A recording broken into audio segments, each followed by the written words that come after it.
Hey everybody, welcome to Artifact Recovery Corporation. We are live, ready to play some D&D. Quick few announcements.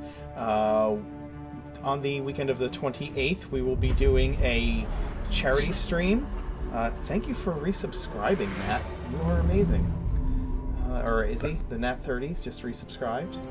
We got a new emote. Check that out. We are doing a charity stream with Extra Life through a community called D20 Connect, which will be awesome. It'll be awesome to do, and come by that weekend. We will be doing this stream. David, thank you for the gifted subs. Holy cow, that's awesome. We are going to be doing our normal time slot streams, so there's not going to be much different on our end, except for the fact that we will have some Extra Life banners up. We will have some places to access that and to donate. So please consider donating to Extra Life during that time. The Loophole King and Big Lundy are also going to be doing some one-shots over that weekend for the same reason. So you can check out what they're going to be doing as well over the course of the last weekend of August. Also, currently I am playing on Thursdays over at Vanish X Zone's channel. I have joined them for a few weeks to do a kind of guest appearance. Make sure you head over to their channel, show them some love. Pat down in the corner help me kind of work on the character concept, and it's been super fun to play. You should watch me rampage through a dungeon and murder everything with a flame tongue greatsword. It is a fantastic time. And DM Matthew is a really wonderful person. He is a great DM and just a kind and caring individual, and he deserves our love and support. So make sure you head over to his channel, follow, subscribe, anything you can do to give him the views. 5 gifted subs to start. It's pretty amazing, and it's going nuts. We got 18 viewers. Thank you for being here. It's awesome. And I have to say, we are juggling above 200 subscribers still. We are staying up above 200, which is just insane to me. Also, the DM Mark Knight Twitter account just hit 600 followers, which is pretty insane to me as well. Thank you. So, yeah. Thanks, everybody, for the support. It's pretty awesome. Let me let this company of misfits introduce themselves and their characters. You want to get us started, Gage? Introduce Pippin? Yeah, my name's Gage. I'm playing Pippin D. Wundelberg officially now. I am a rock gnome artificer, and on my back is Bubbles, the sentient black pudding. Yeah. My name is Patrick, and I will be playing Sir Bowie the Bodacious tonight. Bowie is a well-intentioned, well-meaning, kind, energetic, and maybe a little too enthusiastic. He struggled in school and opting instead to prefer for the natural beauty of the outside world. Despite not being born in the Feywilds, he longs to spend time there and experience the carefree and jovial nature of normal satyr life. Sir Bowie is at a crossroads. Live a carefree, irresponsible, and unproductive life, or suck it up and work for the man. Beautiful. Gage, our other Gage. Hi, my name is also Gage, and I will be playing Aramil, the 16, now 50 half-elf, or high-elf rogue, who is working for ARC to try and raise a bunch of money to bring back to his family in Geneva, to try and lift them out of poverty and buy out the rival nobleman's business that put his family in poverty in the first place. My name is Perry. I play Leon / Ace, the half dragon. One of them is a dragonborn, the other is a human. They work for ARC and at the same time want to find something to split them apart. Tig? Tagori. I play Longpaws, a Goliath, cursed with social anxiety, with a thing for pussycats, and yeah, need some funds and stuff. So I got a job at Ark with these strange people. Strange people is accurate. I am the Mark Knight. I am your dungeon master this evening and many evenings here on our Twitch stream. When we last left off, the members of ARC were confronted upon this bridge to the keep, Hammerfall Keep, by another company of relic finders. And when those members of the rival organization attempted to cross this bridge to assault them, Ace decided that the bridge did not need to stay a viable route to the other side. And it has tipped to one side. The members of the of RAC that have grabbed hold and made their dexterity saves are now dangling from the bridge, while their armored companions fall helplessly into the waters below that are raging and spraying mist throughout the canyon. And as we start this little jaunt, Pippin, you have the first opportunity to make the best of the situation, as it is your turn in combat. What are you going to do? Okay. I'm going to call out to the rest of the members of RAC, and I'm going to say, you might want to join your friends, because we don't really want to hurt you.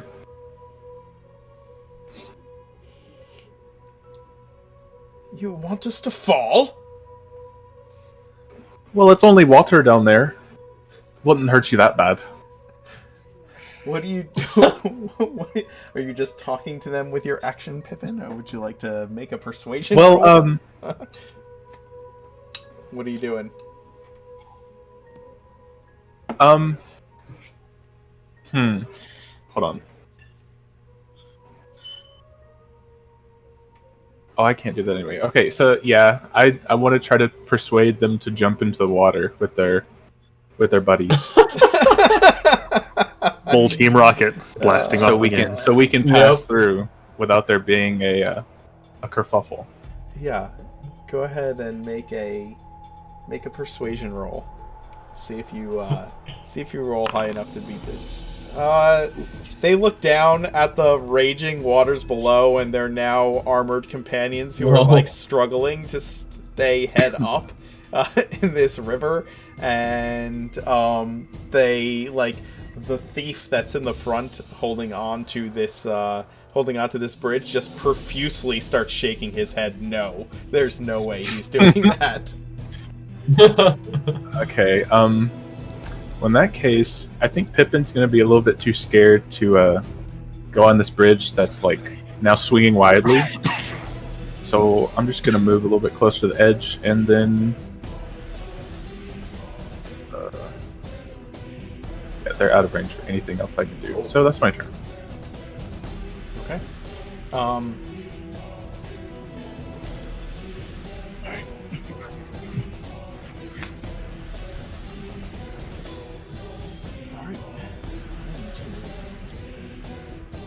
Okay, so we will move on to the veteran in the water. Well, why are you highlighting everybody? Get out of here. My God, there are. Okay. What? There are 23 people in Twitch chat right now. Yeah. Holy shit! Oh my God! I guess now is as good as time as ever. Flows down the It's river Friday night, baby. to, It's Friday night. Yeah. What else do people do on a Friday night during a pandemic but watch people play D&D on Twitch? Play my D&D on God, Twitch. Pat. Yeah, That's true. so- Play D&D on Twitch. He's going to attempt to stop himself. Can't go to the bar. And not be able to. Oh no. Oh, so the water's running to the left. Yeah. Oh, sucks to be those dudes. Mhm. There's stairs the other direction. Is there? Yeah, see him? Here. Nope. That's Oh, yeah. You can Kinda. ping by holding left click, by the way. yeah, they're like right here. That's really annoying. Ah. That's Is this an arrow? No, that's not an arrow. Alright, well, he rolled a 17. No, I so saw he it. actually stops himself about here, grabbing onto the edge of one of these rocks, and to prevent himself from continuing to go along this raging river. The let's see, is he going to be able to climb back up to safety? Because I think that's what his plan is.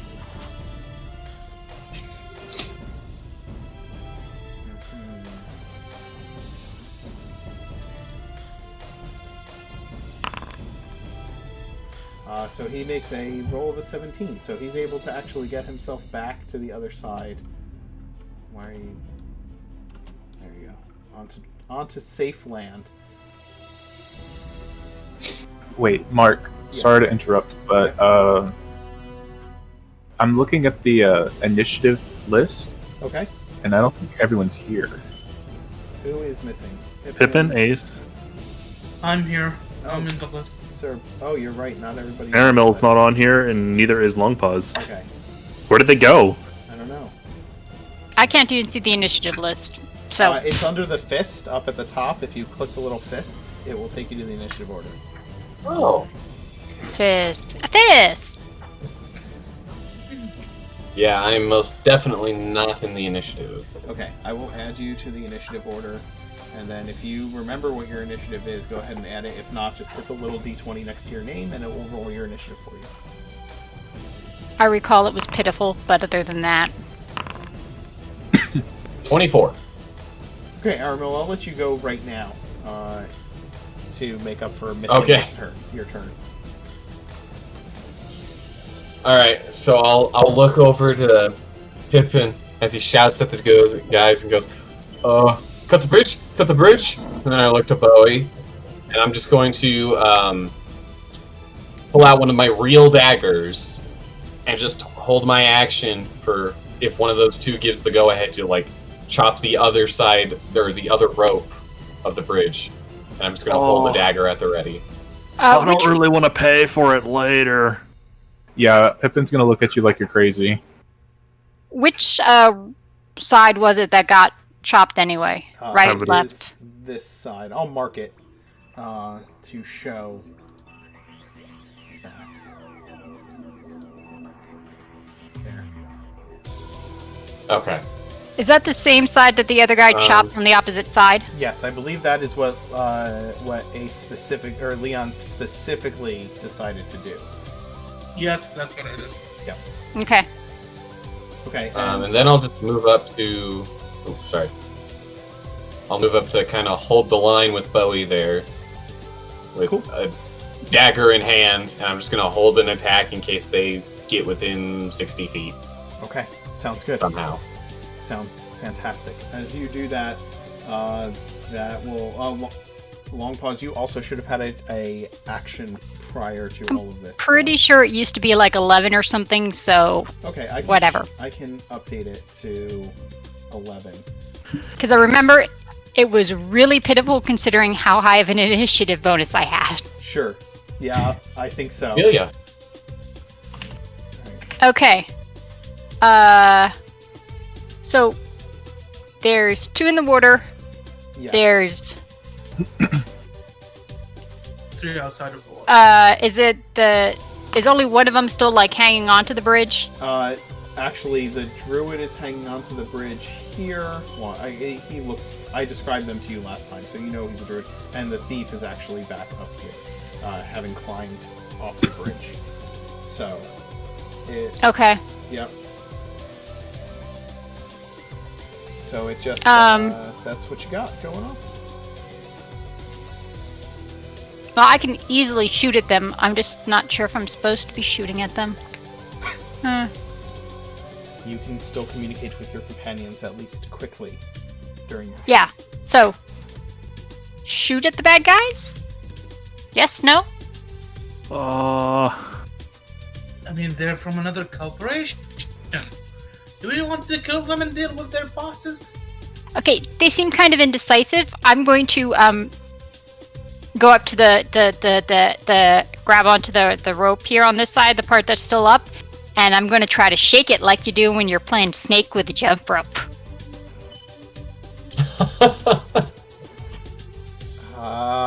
Okay. Make Just wiggle the bridge. yeah. You're gonna wiggle the bridge. Go ahead and give me a. I guess this would be. Don't rock the boat, don't rock the strength. boat, baby. Don't rock the Athletics? boat, tip the boat over. Athletics to really shake the bridge. Sit down, sit down, Athletics. sit down, sit down. Oh. Let's see if he can hold on. An I shall earthquake well. hits the area suddenly.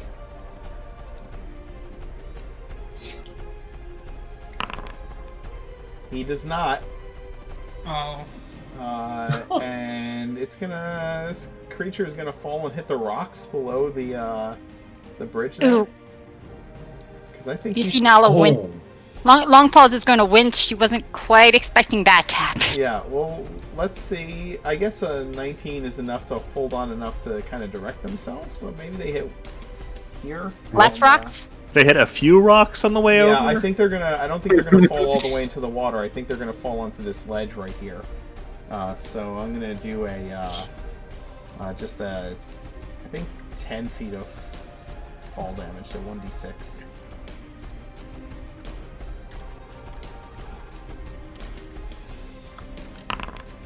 So, max damage. They take 6 points of bludgeoning damage and are prone on top of this cliff over here. Just below the bridge.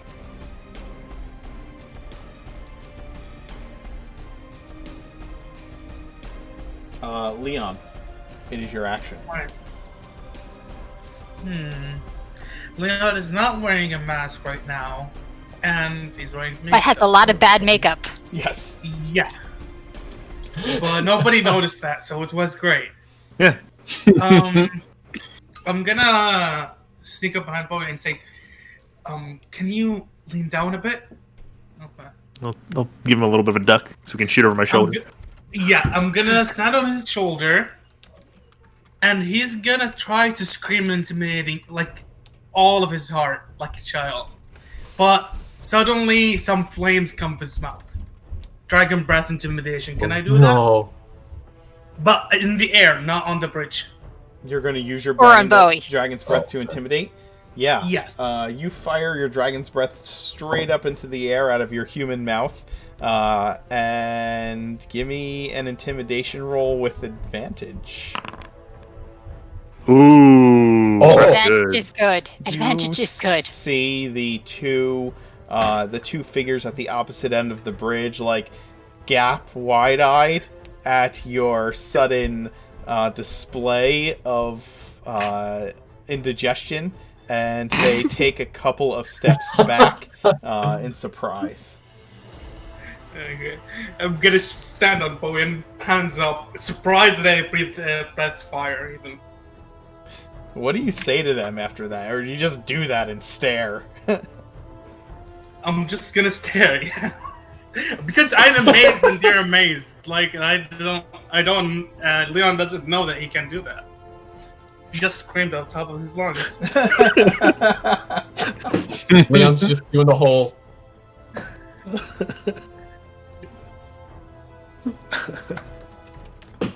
On top of Bowie. I mean, I gotta be honest. If I saw a child breathing fire, I'd be scared too. The thing is, he's not a child. He's a man acting as a child breathing fire. Oh, He's a man, baby. Hey, give us an age range for Leon here. What does he look like? The body is 22 years old, but the mind is like a teenager. He has two personalities. One of them is pretty old, and one of them is a teenager. I just started a poll in chat to see if chat should think that you guys should let Rack live or get away. Oh no! Or if you should let them get away or not. Somebody voted who.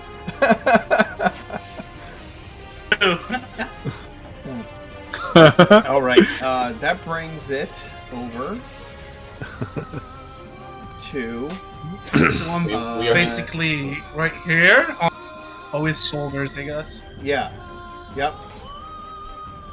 You are right above, right behind Bowie. You didn't like jump onto his shoulders. You're not like standing on his shoulders. You kind of like pulled yourself up, Yeah. right? Yep. Well, you know, horns for handles and stuff. Yeah, yeah. So you're right behind Bowie. The druid gets up from having fallen here onto this space, and he is going to. Mm-hmm.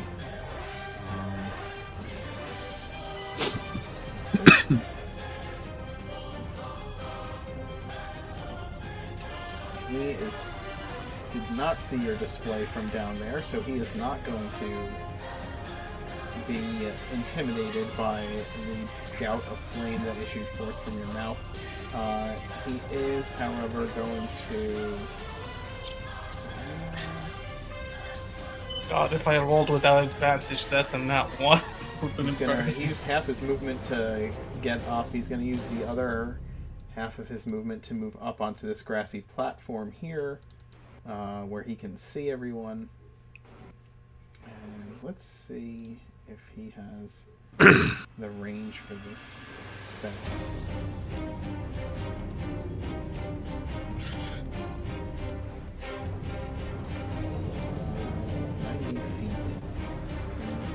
That's more than enough to reach us. Great. He's going to cast Entangle. Oh, That's a good the thing. classic. That means we can't fall off the Fall fuck- off. He's going to cast. I had thought about that, but you're right. 20-foot radius centered on a point within. So, Hey, if it doesn't hinder me shooting, I will happily be entangled. go ahead. Secure footing is fine. So, can you link the spell? Yes. Yes, I can. And I should have advantage on this saving throw, if it's a saving throw. Yay, Satyr. It is a saving throw. Let's see if it can even affect me, because Faye. I'm trying to see if I can. Huh? I'm trying to link the spell. Hold on. I think by pressing on it alone. Yeah.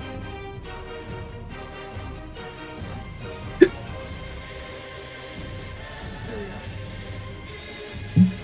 There it is. The creature in this area, strength saving throw, and I have advantage. Strength saves from all of you. Oh, strength. 23. That's not as good. You are not entangled. Aramil, you are not entangled. Pippin, you are not entangled. Long pause, you are not entangled. Strength saving? I'm gonna get entangled for sure. You are Hey, entangled. let's go. So, the vines reach up Aw. and try to wrap around you as they cast this the entangle spell in that area. And the only one who seems to be able to not dance out of the way is Leon, who is suddenly wrapped in vines. And then Sir Bowie, it's your turn, man. So, the first two spaces are difficult terrain, yeah? Yeah. Okay. Anywhere that's green is difficult terrain. Anywhere that's Okay, shaded. before I start this course of action, I want to know, can I use my action to grab the rope so that I have advantage to, like, not fall off? Yeah, you can use the rope to pull yourself. Okay. I'm gonna start advancing and be like, oh no, look man, I realize you were worried about us, like, falling off or whatever. I got you. And I'm gonna start walking across the bridge. 5, 10, 15, 20, Oh, 25, 30, 35. And I'm going to use my action to grab the rope, effectively. I'm not going to make an attack. I'm just going to hold on to the rope for dear life. Okay. Sounds good.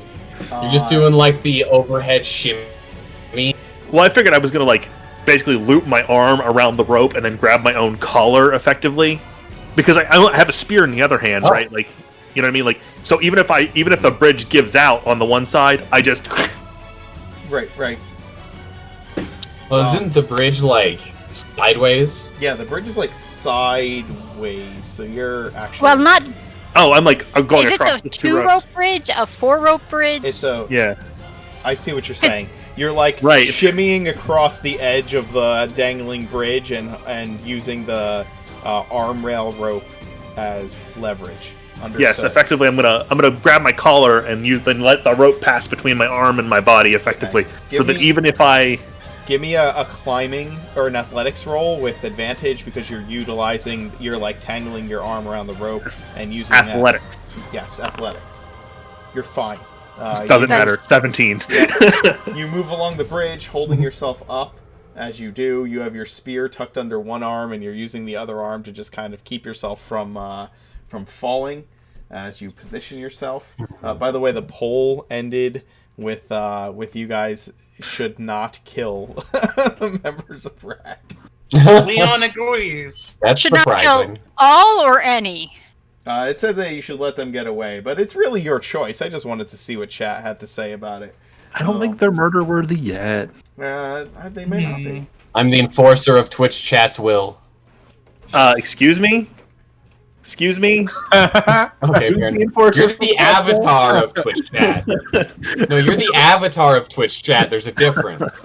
He's stalker of Twitch chat, basically. Twitch chat, embrace your new based god. If I don't cringe at least once, we're not playing D&D. Yeah. Well, here's the thing. It's like if this was JoJo's, Pat would be a stand user, and his stand would be Twitch chat. In fact, yes. With that get up. Yeah, it is now Aramil's turn. What are you doing?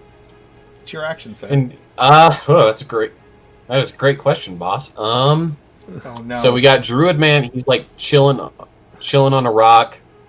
We've got these two who are fine, but we got two other people who have started flying away. David just The other said two got Pat for the Pat intimidated. God.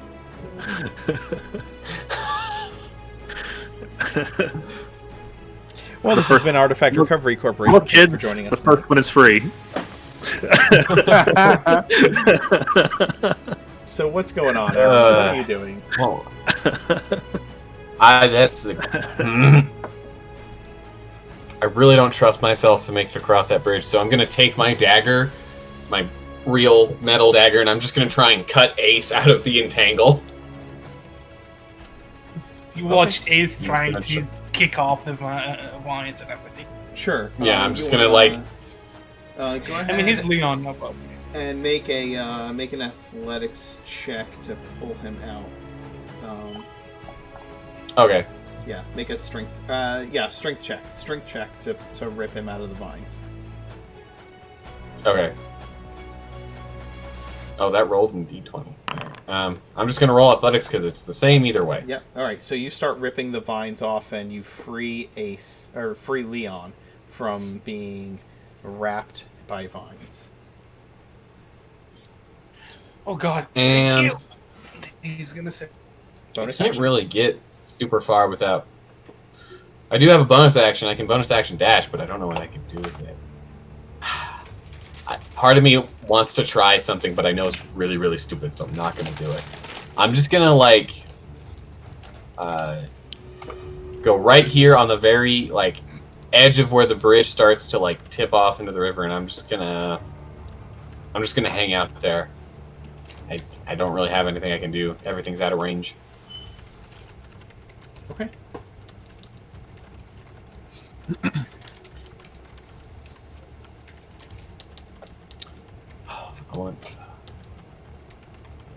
That's all I got. That's my turn. Sorry. Sounds good. Part of me wants to try and tightrope across the part of the bridge, but that's yeah. But the smarter part of you says no. Well, Pippin, what are you doing now? You see them cast this entangle spell, and Aramil kind of cuts Leon out of the vines. Bowie is trying to get across this bridge, and the other two at the end of the bridge seem frightened of Leon, but maybe gaining a little confidence now if he has been entangled. Now that he's been entangled, what are you doing? I'm gonna say to the rest of our party, does anybody have a reasonable way to get across this river without the use of a bridge? Nope. Yo, let me dig out my pocket boat. Hold on. Oh, I must have left it at home. That's what I thought. Unless we can use bubbles, maybe? She can eat the river, right? I don't think she could eat a whole river. That's just a little bit out of your imagination. I'm assuming there's another place to cross somewhere, but... Yeah, I mean, there's no way this is the only way to get to the castle. If you're seriously asking, I have some climbing gear. We could, like, pass ropes across and secure them or whatever. Why do I feel like Bowie's like an Make our own extreme rope sports bridge. enthusiast, and that's why he has the climbing gear to like go base jumping and stuff? Action water sports, first off. Hey, climbing gear. He's half goat. He should have no problem. Pippin has no idea what to do. There's been so many situations where Pippin has not known what to do in this campaign. Pippin is the most indecisive leader that they could possibly have chosen. He volunteered. Oh, he did. I guess That's true. I guess I'm going to ready a crossbow bolt if they do anything hostile towards us, and then just end my turn. I'm just gonna wait for Bo to do something. All right, so you ready your crossbow just in case, and it brings us to the fighter down below. He is going to make a check to see if he can stop himself from continuing down this river. No, wait, don't stop. Hey, he grabbed the wall. And he grabs the wall on the opposite side. Okay. Stopping himself before he continues downstream. That is his action. And will bring us to this dude, and he is going to attempt to climb up this sheer wet surface to get up to that ledge. Good luck. Yeah. Ooh. Interesting.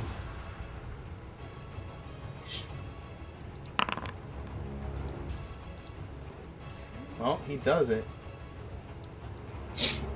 He gets up to the ledge. Wow. That's his action. 22 athletics check gets him climbed up to that ledge there.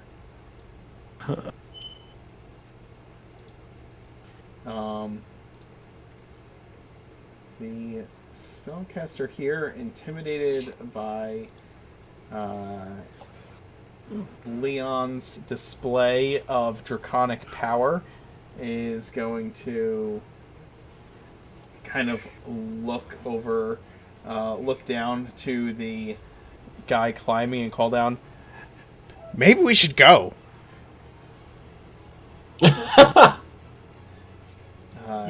And he's going to actually cast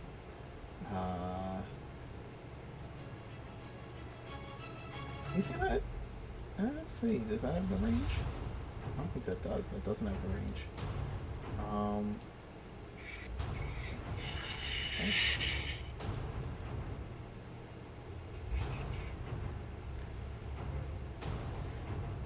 He is going to turn to this corner of the bridge. He's going to grab the rope that's dangling and start casting Mending on it. Oh! Mending takes a minute, actually, so maybe I'll just back up and hide. He's going to take the dodge action and move back. Mm-hmm. Interesting. He's worried about that fire breathing dude on the other side. Yeah, that kind of goes against the whole mending thing in my mind. Yeah, so he didn't mend. He just backed up. Yeah, but the fact that he would consider it is... The fact that I would consider it is probably silly. So there's the necromancer is the one who fell back, the thief is the one in front, and the druid's off to the right. Yes. Okay. The thief is going to try firing his crossbow at Leon, and then backing up. Isn't he frightened from He's going to have disadvantage on the roll to try and hit you. Oh, I mean, it's probably far enough away. He's going to have disadvantage either way. So Yeah, probably.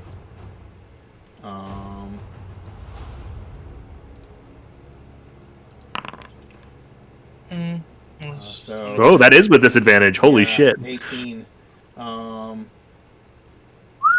So damage on that is going to be 9. You take 9 points of damage, and then this dude, Pippin, would you like to take your reaction? Yes, I would. Okay.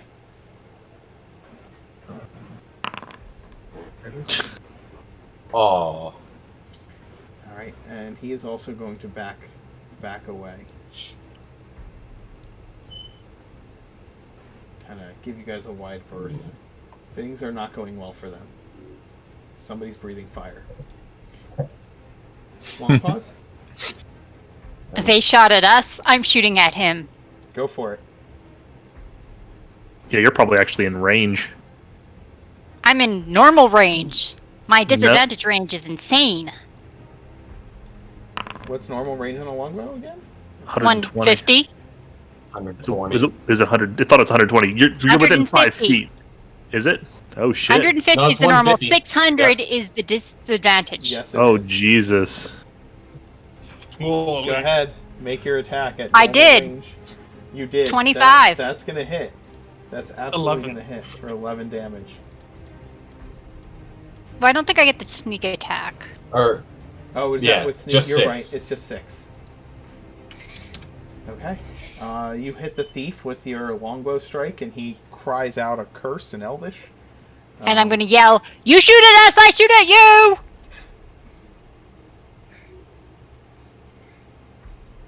And yes, Kim, longbows are basically ICBMs in the world of D&D. It's absolutely true. But why do you think they were especially such if somebody a great... takes sharpshooter. Yeah. Come on! They They were the greatest, weapon for so many years. Mm-hmm. And then the crossbow came around. The crossbow is great because it took less training and stuff. Yeah, it is an But inferior weapon. but it's for long range combat. It doesn't. Yeah. Although a repeating crossbow is really awesome.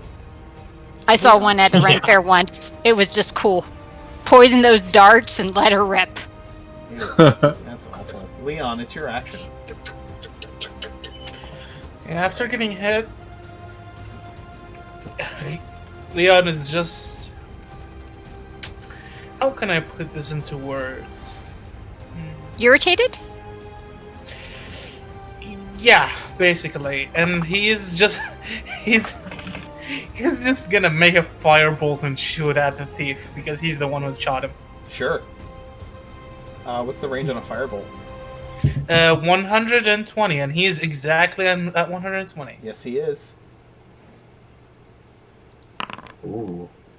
Oh, it's not gonna hit him. It is going to unfortunately miss the thief as he ducks out of the way of your firebolt. Any other And movement or? Yeah, after getting hit by an arrow for 9 damage, basically he's really hurt and gonna step behind in the back. Okay, Right here. sounds good. The druid is going to move back, following his companions. Oh, hello? Uh-oh. What happened? Can you hear us? Oh, we're back. Okay. Hello. You turned into a robot for a minute there. Hello? That's on That's your good. We can hear you. You're fine. Yeah. We can hear you Okay, just yeah, fine. sorry. I thought I was disconnecting. Well, I'm glad you didn't.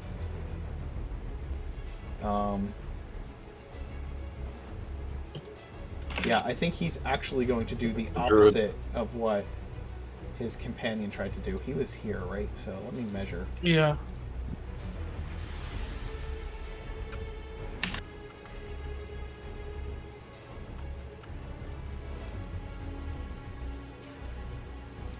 Yeah, he's Oh, gonna no. move there. And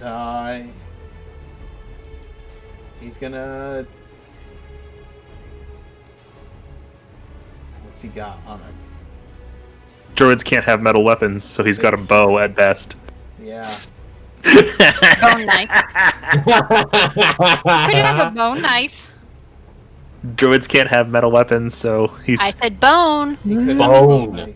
a he's going to. Oh, this is going to be the worst use of this spell, I think.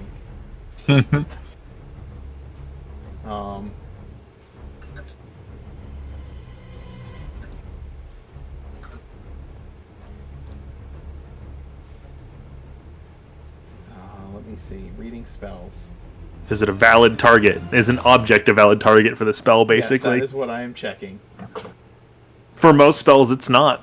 Firebolt is one of the rare exceptions where an object is a valid target. Yes. So good. Would you consider the bridge unsecured right now? The Well, one the side one of it, side. maybe, and it's just the rope. It's not the bridge itself, right? Yeah. It's secured Yep. by. All right.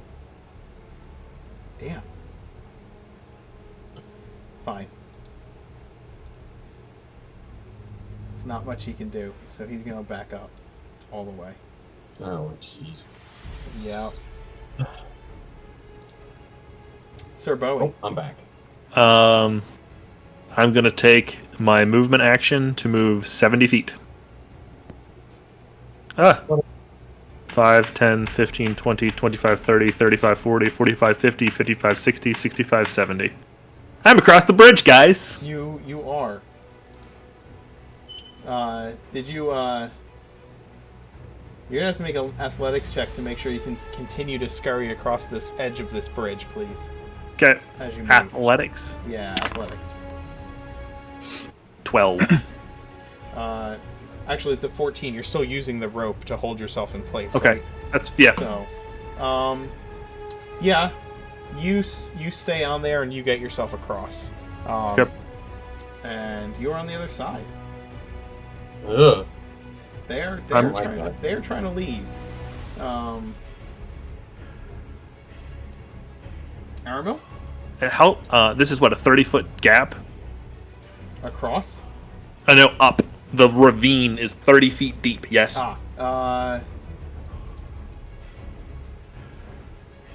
Yeah, it's about 30 feet. That's right.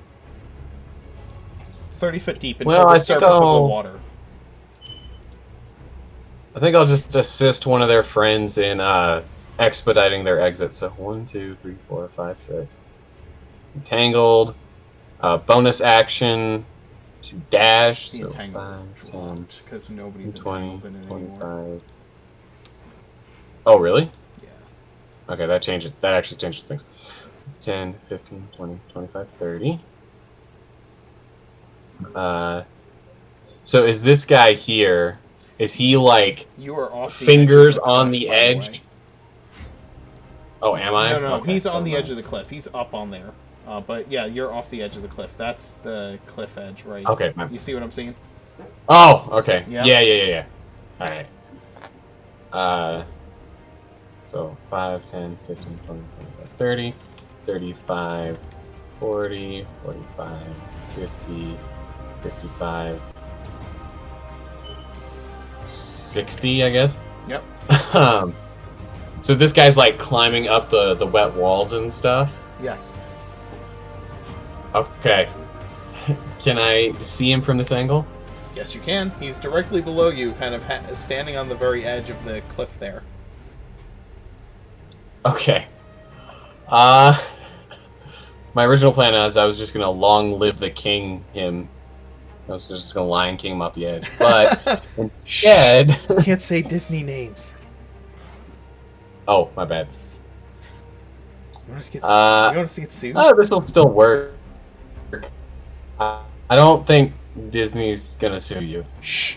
You never know. Paying homage to it. You're not stealing concepts. Original character, please do not steal. Oh man, I don't really have anything to like. Yeah, exactly. Yeah, I'm just gonna throw a psychic dagger at him and see if the sudden headache is enough to get him to like lose his balance off the side of the cliff. Okay. He has to make a save? Nope. No, I'm rolling to hit. I'm making an attack. Gotcha. The 16 is actually going to hit him for 9 points of psychic damage. 9 damage. Yeah. Doesn't have any pushback or blowback. I just want to... correct? Right, but I was just hoping maybe the psychic damage would like disrupt him from climbing the rest of his way up. Okay. He takes the blow directly to the head as you aim your dagger down at him, and he kind of stumbles a moment and looks up at you. It gives you this very nasty look. He does not look like a particularly friendly fellow. If you leave now, there won't be any more. And that's the end of my turn. Okay. Pippin?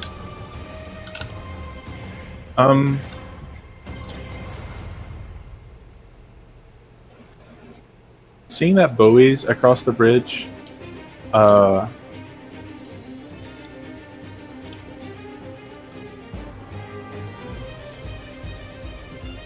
gonna start because I also have mending, and I think I'm gonna start mending the rope that's on this side, even though it'll take a minute. I think I'm fine with that. Okay, you're gonna start mending that. Sounds good. Yeah. Okay. So you grab the end of the rope that's dangling, kind of get down, reach down, grab it, and pull it back to the post and start to mend the two ends of the rope together. This dude's gonna try and climb the sheer wall and hopefully make it up 15 feet if he can. Let's see if he can do it.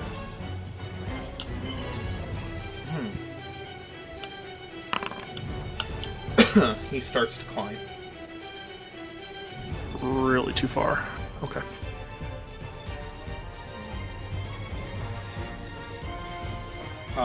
Aramil, the gentleman that you just threw a psychic dagger at down below you, looks up at you and says,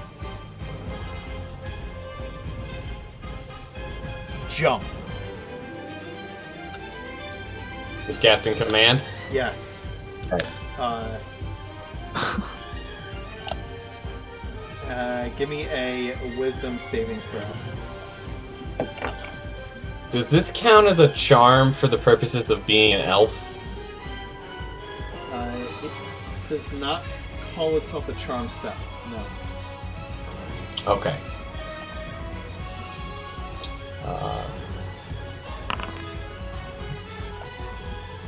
You 13. You save. You feel compelled to jump off the cliff for just a moment and brush it aside with your psychic mastery. He should be a teenager and be obstinate. He should jump backwards.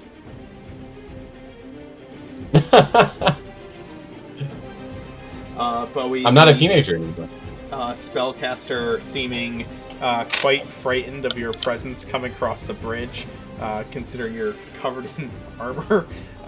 He is going to, let's see, cast, he'll cast Ray of Sickness at you. Oh, that's bad. Oh no! Or no, I'm thinking of the other one. Never mind. Um, I'm thinking of the one that gives you levels of exhaustion. That's super bad. The Enfeeblement is a 16 to hit you.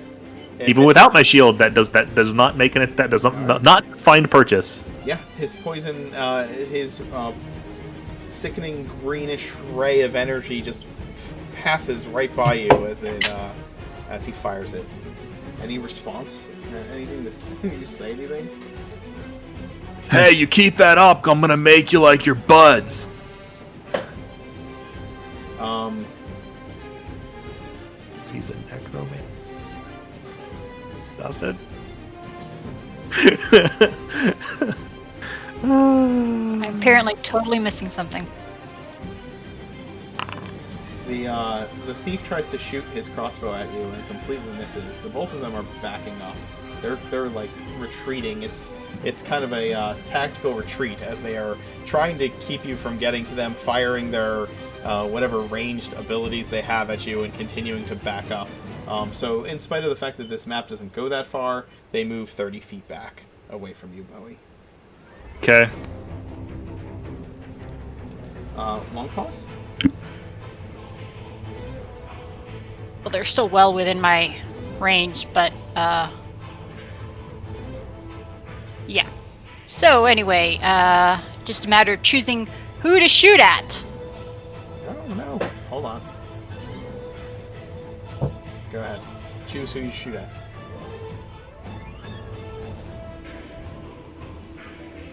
I'm shooting at whichever idiot I could most clearly see attacking my friends.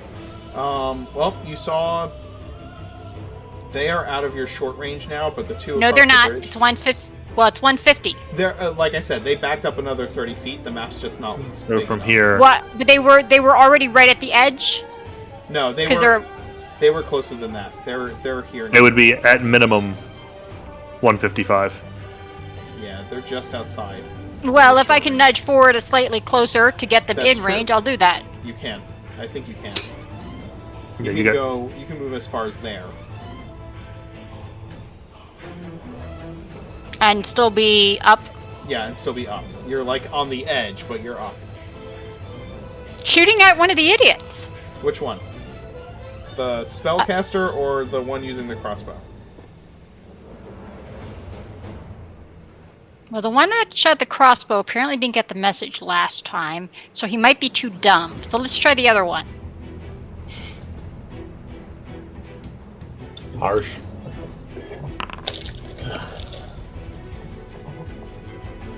17. 17 will hit him for 8 points of damage. And he I now- said stop shooting at us! now has another arrow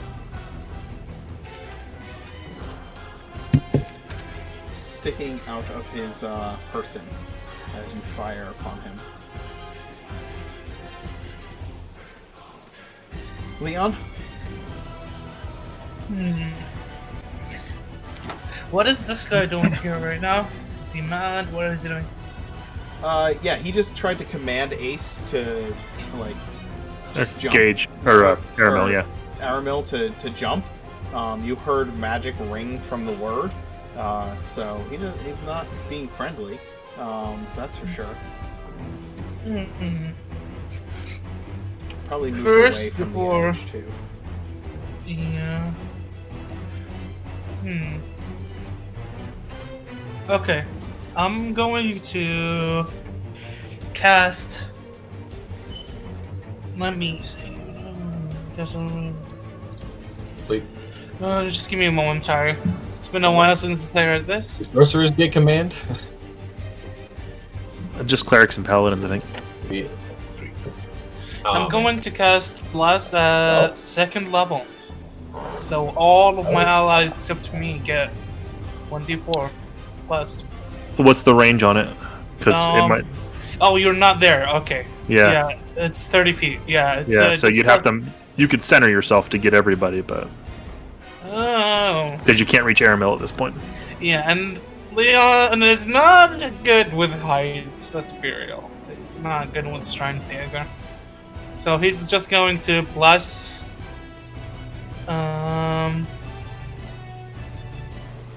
Let me see. If I do it here, that's 10, 30, 30. Like that. Okay. I'm going to cast Bless at first level, so everyone except me gets a 1d4. Okay. Alrighty. And I moved right here, so that's it. Sweet. So everybody over here is blessed. Awesome. Spells. Let's see. there any way to add spells to your or spell buffs to your character sheet in D&D Beyond? I feel like we've been over this.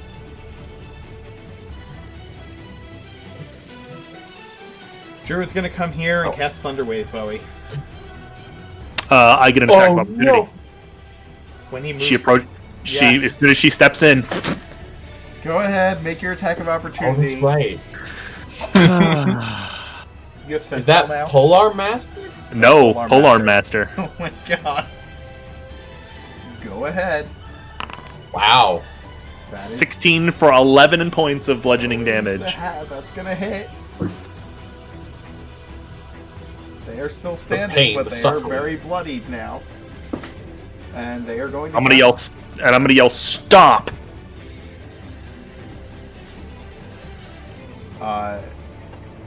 just quickly, they're like, you're the one coming across the bridge! And cast Thunderwave. Which I have advantage to save on. You do. Make your Constitution Constitution. Is that a Saving satyr throw? thing? You just have advantage. That's against not the magic? right thing. You can keep that roll. 18 total. save. And Constitution saving throw is still +2, so that's correct. Okay. They would move back, but you'll just... actually, you took your reaction, so they're going to move back the other 15 feet that they just came forward. That did not work out the way they wanted Bowie it still to. takes Half damage. Bowie still takes half damage from the thunder wave. So 3 damage, Bowie. 3 points. Yes. And I'm not concentrating on Oh anything, no, so my that's okay. ears. No, it's your action, sir. I am going to...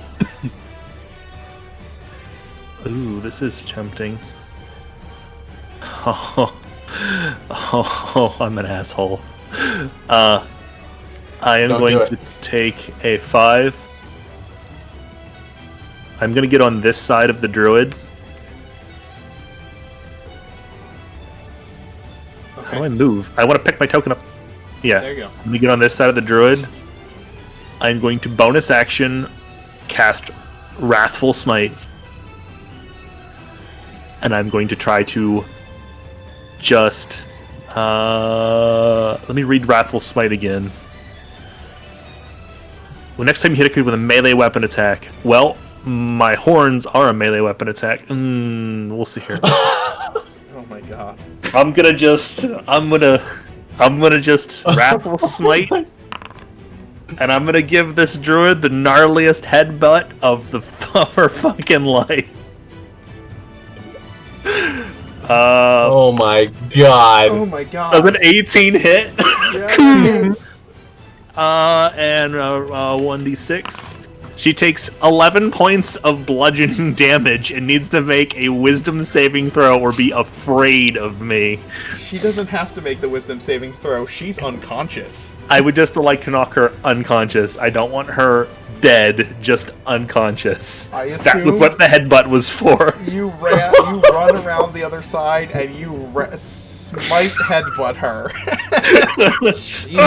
Amazing. There's like this explosion of radiant energy as Bowie's forehead with the horns connects with this poor druid, and she just is a pile of just unconscious rags on the ground in front of him. I can continue moving. Go ahead. It's like Why did you do that though? So I move from here, that's 25, 10. I can start heading towards the guy that's climbing up the cliff. okay.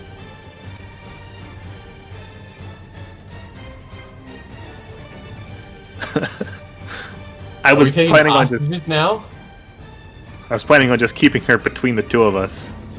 Keeping her trapped where she has to stay here, but she's unconscious, so she now has to stay here. She was running away. Like they're booking it out. Guess that's her problem then, isn't it? Aramel, what are you doing? You see Bowie just do this. I look over at Bo and go, and then I'm gonna turn my sights on guy I was firing at last time. So, okay, I have a weird sightline question, Okay. I guess. So, this is like he's like climbing up like a lip, right? He hasn't started climbing yet. He's just direct. Oh, the guy across from you, or the guy directly below you? The guy directly below me, the one I threw the guy who tried to command me to jump. Yeah, he hasn't started climbing yet. He's just at the base of that. So if you look straight down, you should see him directly below you. Okay, so that was a strange question. Could I back out, like back up, so that he can't see me? Dive behind like this piece of rock here, stealth with my bonus action, and then pop out. And basically, I'm trying to see if I can break his vision and then hide behind something. Can I still get stealth? Yes, you can And sneak hide attack. and pop out from another spot, but you'll have to move not just away from the cliff and right back. You'll have to move to a different portion of the cliff, and maybe Okay. like So I will move. like maybe if you get My behind idea this was rock over here. Yeah, that's fine. Yeah. That's my plan. You might Okay. want to move. You So, might have to bonus move one action roll. square forward in order to have line of sight to him. That's Okay. fine. So I will go ahead and roll my stealth check. Please. 18. That's great. Okay, and what are you doing? You don't think he's And then I'm sure going where to- you are. He's looking around the cliff face, trying to figure out where you went.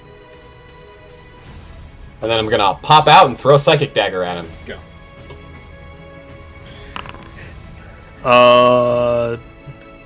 Do you have advantage? Yeah, 'cause he's 24. hidden. You can Yeah. re-roll one. You can re-roll one of those to try to get a 20. Oh, an accuracy. Correct. Oh my.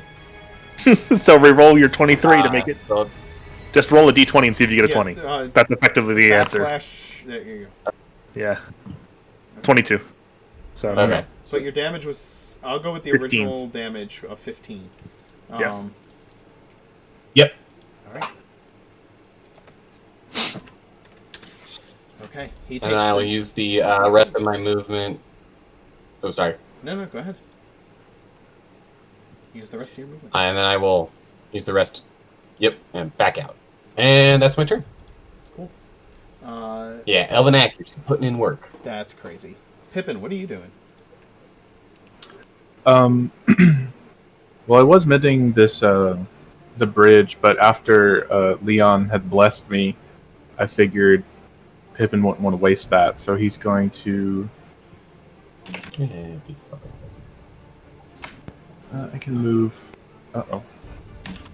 I can move right there, and then I'm just going to shoot at this guy on the ledge with my crossbow. Go for it. That will unfortunately miss. It kind of slams into the bushes that he is standing in. Okay, that's my turn.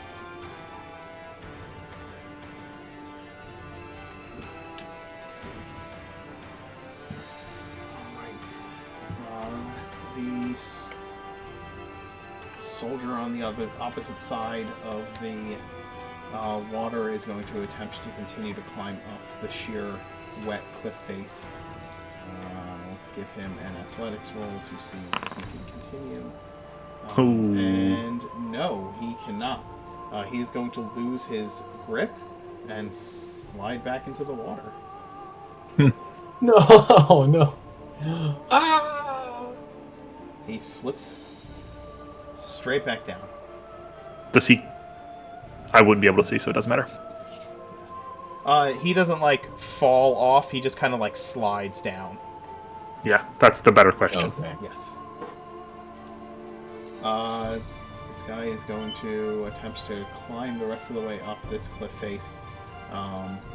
Actually, he's going to use the rest of his movement to get to the top. And then he will look at Pippin, who fired the crossbow at him last. And actually, is he going to use that spell? Yeah, he'll do that.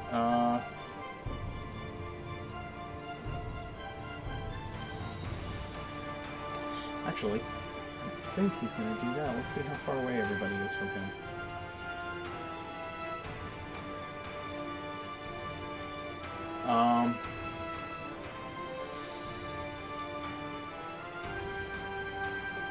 That pop up in chat.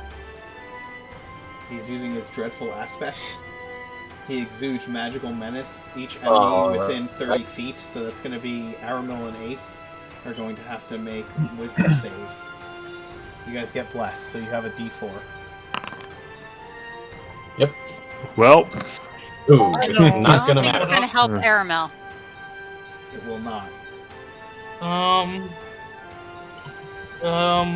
And saving throw for what? Wisdom. Again? Wisdom save against fear. Wisdom. I don't think Ace can actually. Well, he might still be able to. He can't fail because once he rolls his bless, he's gonna have 10. Yes, you succeed, Leon. So you're fine, but Aramil, this guy begins to black waves of just like frightening energy begin to just kind of like exude from this armored man before you who has climbed up the cliff. Like he comes over the edge of the cliff like with this dread look on his face and stares daggers at you for having thrown so many at him. And you are terrified of him. You are frightened. So you suffer all the effects of being frightened, and you are frightened for a minute. And you cannot repeat the save until you are more than 30 feet away from him. As long as He's you a are rogue. He's a rogue. Yes, I know. As long as you are within 30 feet of him, you are frightened of him. Spooky. Seeing that you headbutted his companion, oh god. Here. Let's do this. I need to mark off a spell slot before I forget. Bowie, Yes, I need you to make a Constitution save against a Ray of Enfeeblement. with advantage. With advantage. 11. You barely succeed. What? Do satyrs have magic resistance? Is that what that Yes, is? they do. And he is going to continue to back away 30 feet. Which would take him off the map. Off the map. So he is 30 feet further away. Just keep track of what his general distance is in case I have to keep shooting. So he would be. 20 feet back further. He exits this plane of He'd be He's about 150, so 180 now. He's at 170 and 180. Yes. Yes. The thief will also fire at Bowie and then run. A man after my own heart. I like it. 22 to hit Bowie. Run. That will hit. That's going to be 8 damage, and he backs up another 30 feet, putting him at the same distance as his necromancer buddy. So 30 would be. Long pause? Well, since I've been watching the guys across the way and the fear was too far away, I didn't really notice this guy as being annoying. So, even though it'll be a disadvantage, I'm shooting at the dude who shot Bowie. Okay, go for it. The same guy you've been shooting at. 18, 19. Oh. Unfortunately, this time your longbow strike lands just in the grass beside... Technically, that was a 1. Yes. Okay. One's just a miss. One is just a miss unless I deem some other effect, which has happened That's before. why I was just making Oh wow! sure.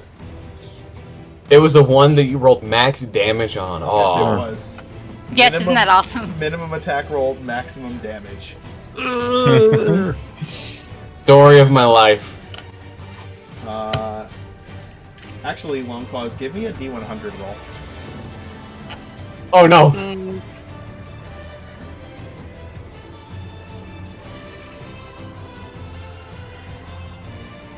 Just back slant. There you go. Okay. Yeah, it lands in the grass just beyond, just in front of the, just in front of Bowie. Like, it arcs up and lands right next to you, Bowie. Hey! Wait, we're on the same team! Leon, what do you Sure, doing? the other Pretend that- guys! I'm just gonna pretend I didn't see that. I'm ignoring it. Don't mind me. I did nothing. Nothing has happened. Everything's fine. Yeah. Out of sight, out of mind. Yep. Because I'm turned around and facing you guys Life is because good, I knew I right? had to go deal with this guy on the cliff. There is no war in Boston.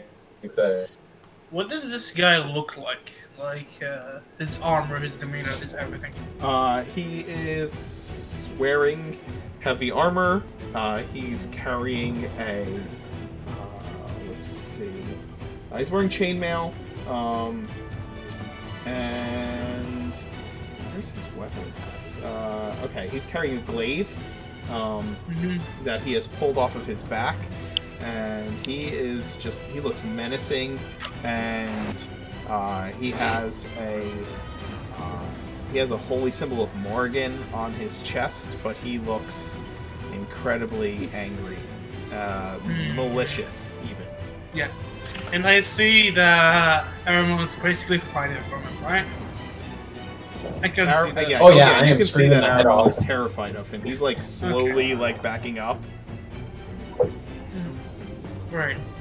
Just give me okay, Leon's gonna say, "You look so cool!" Like that. To the guy. Sure. My name is Leon, wanna be my friend? And just gonna walk up to him, try to persuade him. Because he looks so cool. You're trying to make a persuasion check Oh against my this gentleman. You have disadvantage Yes. to do so. Oh, come on. You are the one who cut the bridge and have been attacking. Oh, it's 18, doesn't matter. We're still good. You move towards him, attempting to like persuade him to be your friend, and he just turns his malicious gaze on you. I'm gonna fangirl when he does that. That's fine. Bowie? do you like walk physically next to him, or? Hold on a I'm sec. just gonna offer him like He's to calm Okay. down because I feel like this guy's gonna fuck us up. okay. Cool. Background information. I was reading. So there's nobody that I can hit with anything at the current moment. Yeah, they've run away from you. I'm going to step over to the druid, and I'm going to use my action to start rooting. I want to root around in her pockets and see what she has. I'm looking for anything that looks important, and I'm also looking for her, like her component pouch, as well as anything she would use to cast spells. Okay. Her being a caster yourself, you're quite aware of what that would look like. She isn't carrying a component pouch. She has a quarterstaff on her, which looks like that's probably her casting focus. So you can. Druidic focus. It's her. It's a magical quarterstaff? No, it is a standard quarterstaff, but it is also her focus. Oh, okay. Okay. Can I pick up her quarterstaff and just throw it over the edge? Yeah, absolutely. It goes tumbling into the ravine. And I was looking for anything that looked valuable on her person, Give me an basically. investigation roll. Sure. The quick pet. Not my strong What suit. happened to letting him go? Ooh. Just looking for anything that I can get rid of, basically. Is that a 2? It is a 2. Okay. You're like, you like start patting her down, and you get really distracted because you find a rolled up parchment paper filled with mushrooms, and you get completely distracted trying to find anything else on her person. Okay, I'm gonna lay down at the end of my turn so that they can't shoot at me anymore. Okay. Or if they do so with disadvantage. You just drop. You probably I feel like you grab. Whoa! Staff. Yeah, exactly. Oh, mushrooms. Oh my god. Aramel, it's your action. So I'm prone. I am going to go. and then run 20 feet this way. Okay. So I should be more than 30 feet from Jerkface over here. You are. You are still frightened of him. At the end of your turn, you can make a saving throw to not. Yep. What else are you doing? And that was 15. I'm gonna use my full movement to just get away because terrified. And then I'll just Hail Mary a dagger in his direction. Go for it. Disadvantage. So I did put Frightened on. Yeah. Oh, it didn't roll with it for some reason. I put Frightened on my character sheet. Just roll another d20. Yeah. Alright. Plus Considering 7. you rolled an 8 and still got a 15. Well, I think we're good. But unfortunately that your psychic dagger kind of like plunks off his armor and hits the ground. Okay. Or it disappears as it That's is. fine. Yeah. Sad crit days. Alright, and then Go ahead and make that's your gonna be my save. turn. So end up. Yep. You succeed. You are no longer frightened. Oh wait, I have bless on that dagger. That's right. Oh, you do. That's right. How do I just roll you an backslash roll 1d4. Okay. 17. Does Well, the 17 hits. hit?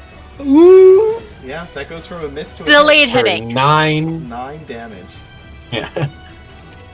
9 Guy psychic. gets delayed headache. Yeah, the psychic dagger picks itself back up from the ground and goes through a chink in his armor. Just goes, kind of does Yeah. a loop to loop. Pippin, what are you doing? It was a trick shot. It was a trick shot. And that's the end. Yep, that's all I got. Now that this guy is like, he's done all of his fancy stuff, I'm just gonna cast Frostbite on him. Okay. Is that a saving throw or an attack? Oh yeah, a Constitution saving throw.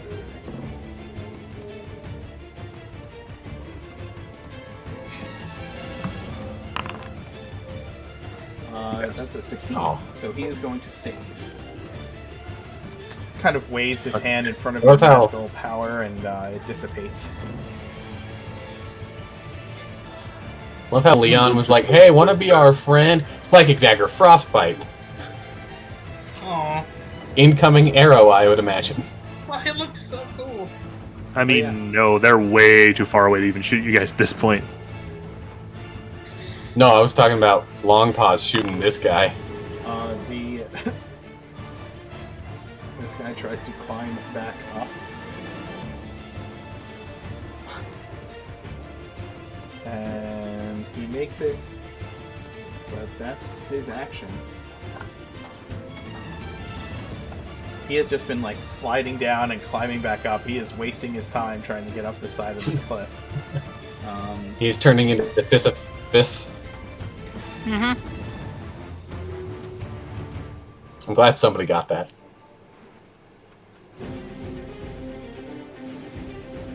Leon, you hold your hand out to him, and he walks up to you with menace at your fangirling, and he is just going to attack you with his glaive. Aw. I really wanted him to be a friend, but okay. That is a 12. 12 to hit. Doesn't hit me. Okay. Doesn't hit me. I have 13.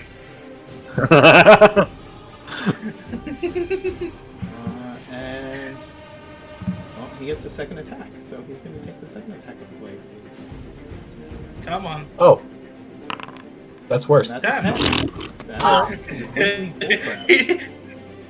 He secretly likes me and doesn't want to hit me. Maybe that's true. That may be true. Maybe he's wrestling with whether he likes you or not. That is going to bring us to the necromancer, who is just going to dash at this point, and so is the thief. Long pause. Since they're double dashing away, I will feel that it's safe to ignore them. That's probably a fair assumption. Even though part of me wants to still shoot at them just to see if I can hit them. And I will turn to this dude who just attacked the little guys. Since everybody in this group is a little guy compared to me. And I'll say, stop that! And shoot at him. Go for it. Make an attack roll.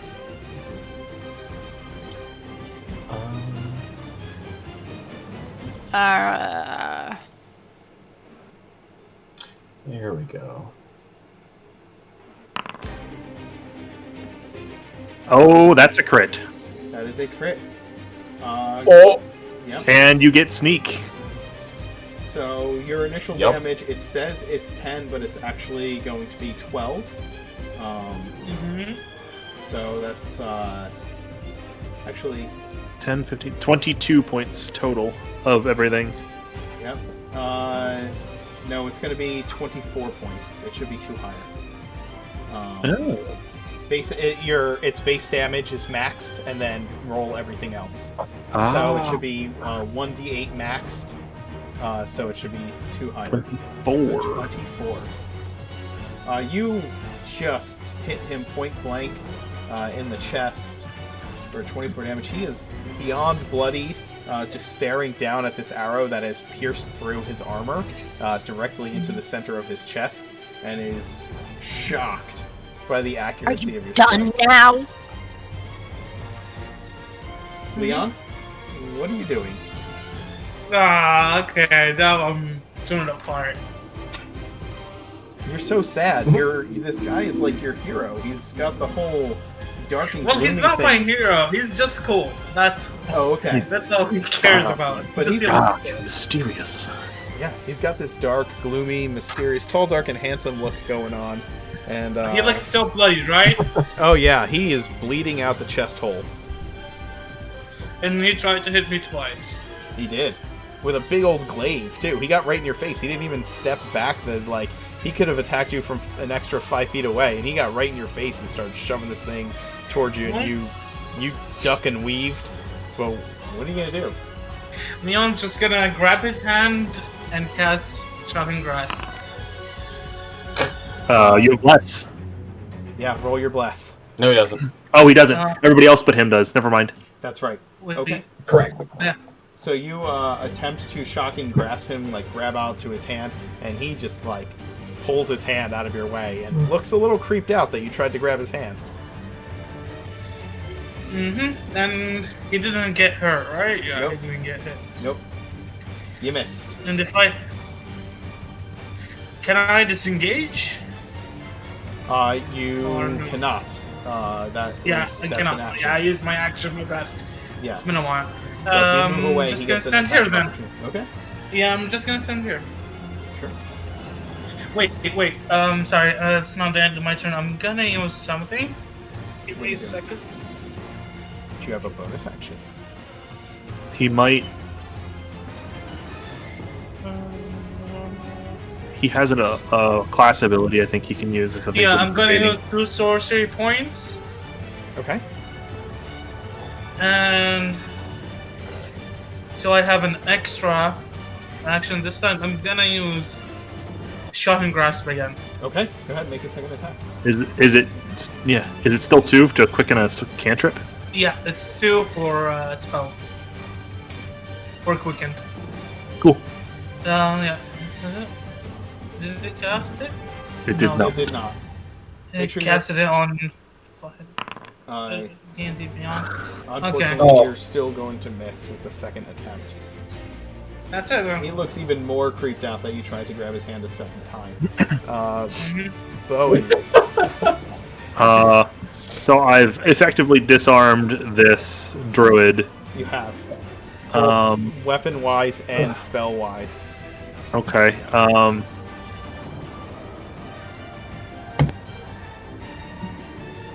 I am going to, at my own questioning, I am going to. Is this druid's female? Yes. Yes. Oh god, this is a little creepy. I am going to stand up, lean down, and touch her, and give her 1 hit point with my lay on hands. And when she wakes up, I'm going to say, your friends are leaving. Your friends are leaving you. You should probably. Your friends are like bailing out on you. You should probably like catch up. So she's conscious. Yeah. She can do whatever she wants. This tiny halfling druid kind of like stares at you dazedly as you say this, and she's like coming to. And Aramil, what's your action? I'm gonna move. Oh. I'm gonna stand up, so that's half. I still have 17 feet. So am I 15 or 20? Go 20. That's fine. That's fair. 1, 2, 4. She can't do anything. Like Yeah. she has no weapon. She has no ability to cast spells on me. Like Yeah, I'm just. Everyone has an unarmed strike. Lundy, thank you for resubscribing, dude. no, Lundy. All right, Aramil, what are you doing? I'm just gonna throw both daggers at the guy in front of Leon. So 23 for 14 damage on the first attack. Yep. And then bonus action, other dagger That will miss. for 7 more damage. Okay. That's 11 to hit. You do have plus, you can go ahead and roll it. But actually, even with the +4, if you got the max, you would still miss. It won't. Okay. And then I will use my movement to go this way. He's right on the edge of my way. Alright, Turn. hit it. Okay, I'm gonna shoot him with my crossbow this time. And that's gonna miss either way.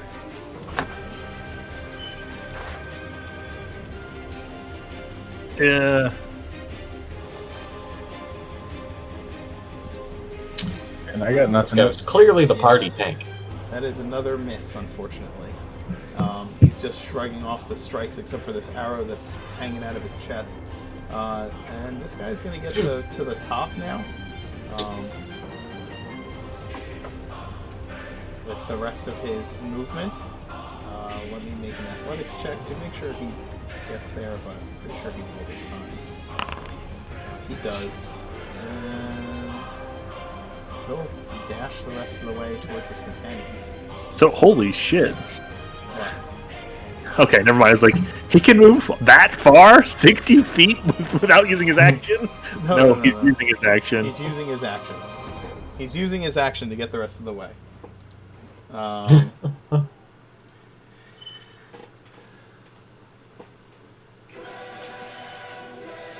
The dark paladin that stands before you stabs his glaive into the ground. He will. So yeah, he'll cast his glaive into. He'll smash his glaive into the ground. Look at all of you and just say, "I yield. Just let me get to my friends."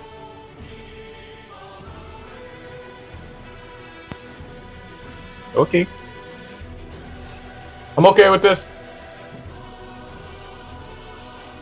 And Kinda didn't want to fight you anyway. I believe you've started mending the bridge. I'll wait if you want to continue to do that. Alright, good. I guess I'll just do that in my next turn. So I'll take us out of combat. And what happens is the fighter that has climbed up Bowie goes over to the druid and helps her to her feet and starts following the two that have run off. I'm gonna tell her before he runs off. I'm saying, hey, she's like really hurt. Like she's gonna need attention. She wouldn't stop. I didn't have a choice. He nods and he kind of picks her up under his arm, and starts carrying her away. The paladin on your side of the bridge will just kind of sit with his glaive still stuck in the ground, and wait for that minute. Hey, I can try to heal rip. him? What's that? Can I heal him before he goes? Yeah, He's not going anywhere. He's standing He's there. just gonna sit down and wait for the bridge to be mended. He seems that he's not attempting to continue to fight in any way, and he seems incredibly injured. But he doesn't seem friendly. He still seems hostile, just accepting of his fate. I'm gonna go and try to like loom over him a little bit, like He looks up at you. you're being very rude. I'm gonna try to sit next to him. You cut the bridge that made me fall. And you run to Not the... me. Okay, got it. What are you doing, Ace? I'm gonna sit next to him. And use cure 1 second level on him. Okay. Wow. 10 points of healing. That's actually pretty good, all things considered. Yeah. He looks at you and he kind of looks at you with this slightly less dark look, and just he pulls the arrow out of his chest as the healing magic seals the wound, and just drops it on the ground. He tosses the bloody arrow at Longpaw's feet as after she says what she says to him, So cool. and looks at Ace. Thank you for returning that. I'll pick it up and clean it off. He looks at Ace or Leon and says, "Thank you. Please go away now." Aww. Anyway, if you want to talk, name's Leon from Ark, and just gonna walk away and wait for the bridge. He just kind of like looks at you incredulously for even offering that as you walk away. I'm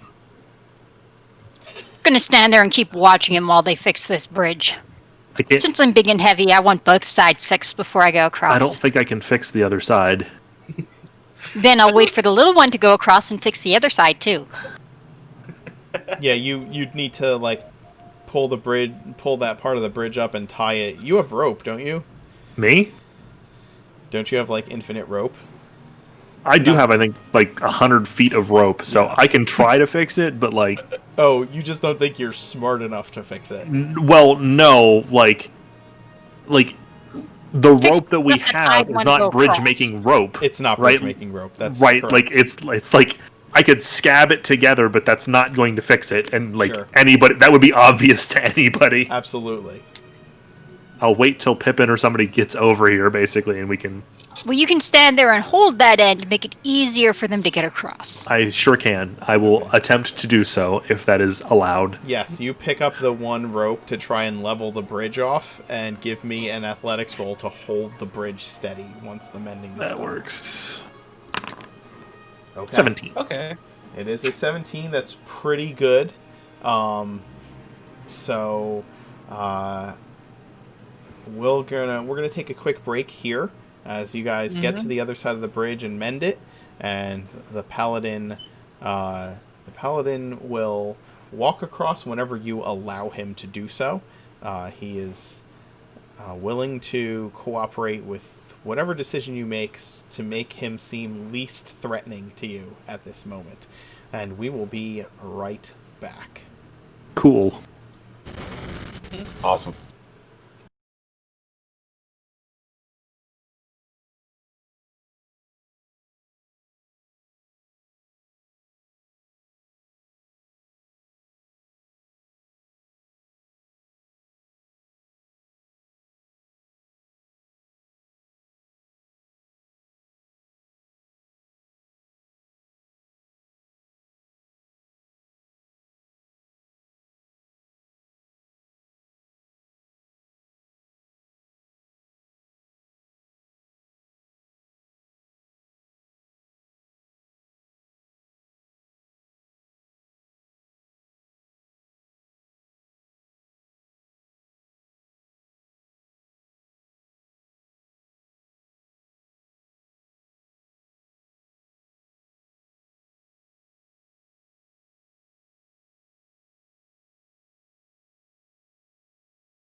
we are back.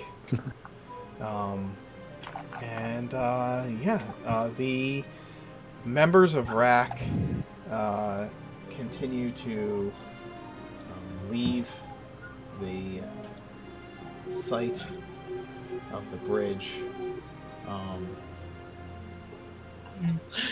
And Before go ahead. Before the cool guy leaves, I'm gonna call him the cool guy. Can I scream, "What's your name?" Is he gonna answer? He keeps walking as if you didn't scream anything at him. Aw. Cool guys don't look at explosions. But at least he could have answered. Eon is sad now. So Actually, as they're wandering off, or whatever, I'll just throw a hunter's mark on him, just that in case we find out we need to try to find him later. Sure. What are you all doing after they begin stumbling and hobbling off, or at least the druid does? The rest of them just continuing to run or move away from you as quickly as they possibly can. Watch them. What are you doing on the other side of the bridge? I'm going to give Leon my experimental potion of healing, if he'll take it. I don't know if he needs it or not, but I'm going to offer it. This isn't one of the ones you found in the halls, right? This is this is one of the ones you create? Right. Okay. he created one at the beginning of the day or whatever. Yeah. Leon is gonna grab it and look at it weirdly. Is it sweet or sour? It'll taste like peanut butter, if you like peanut butter. Leon's What if you don't like drink peanut it. butter? Will it taste different? No, he starts looking at his mirror. I'm not sure I like peanut butter so much. I'm gonna drink that potion. Okay, it heals 2d4 plus Right. 4. Okay. So can you repeat that? The potion heals for 2d4 plus 4. So just type /roll 2d4 plus 4. 7. Hey, Nice. full health. Not full health, but still full health. Everybody else doing okay? Like, I got beat up a little bit, but like I'm okay. I'm fine. Do you need some healing potions or something? Because we got quite a few. You want a berry? What's a berry? You know, I mean, a berry. Wait, no! I found some of these mushrooms. I'm gonna pull the pack out. Are they like illicit mushrooms, or are they like 17? You are looking through this pile of dried mushrooms, and Bowie gets like this. Well, they're I'll like just throw the mushroom into my mouth. they're like a pink and green color as you hold them in your hand. All right. Huh. I'm gonna use 10 points of my lay on hands on myself then to try to just get myself back close to the tippy top. Absolutely. So- I have magic resistance and resistance to all magic damage. Oh my god. What? Oh, you'll What all is have that? it actually. It's 6th level for it's an aura? It's an aura from Paladin, Paladin. the Oath of the Ancients. Yeah. Yeah, but don't we gets have to be so close to you for it to work? 10 feet. I'll just stay out of And then range 18th level becomes of everything. 7th level. 6th level is the one where you get to add my charisma modifier for saving throws, 30. Oh, that's right. which is super good too. So Yes, it Wow. is. So for Very important if I ever have a charisma saving throw. Because I don't got it. it's okay. Well, no, we add his charisma bonus to any save we make. Any Yeah, of them but the get only that one I'm effect. worried about is my charisma saving throw. So we're like gonna go meet that lady who's probably gonna be pretty angry. We're giving her the wand. There it is. Yeah. The contract did not specify working. Right. You know, But maybe we should come up with a person who's gonna talk. Well, not me. Leon's gonna raise his hand. I mean, I could help. Not you. Leon raising his hand hard. Leon, why don't you and I both work on this then? Boss talk? Alright. The job of the boss? Well, you know, Pippin's like a really nice dude, and he's like super smart. But he could use a little help in the HR department. That's cold. Well, As long as you no, don't stick me in there, that's fine. no, like you know, like Dot, like she could probably use a little help too. Like she's nice, but maybe not as persuasive or you know, lovable as I Could think you're be. mixing HR up with sales. Sales is lovable. HR is not. well, sure. Either way. Well, I'm the secretary, so I have to be the face of the company. No, actually, as a secretary, you get to hide in the corner and just take notes and make malicious use of them. No. I'm the face of the company. Everyone comes to ask me for help. Well, If I mean, Leon you're not really really. wants to- But if Leon really wants to talk to the Baroness, then he can. I have no problems with that. I just ask that you keep my new last name a little secret between us. That'd probably be the best idea. Oh yeah, right. Ooh. So how far is it to the Baroness's? Bowie pulls out the map. It's a couple hours to get there, uphill, through the mountain pass, a little bit, until you come to a cliff that has this, well, kind of tallish, square structure built into it that overlooks the valley that the town of Deer Bluff sits in.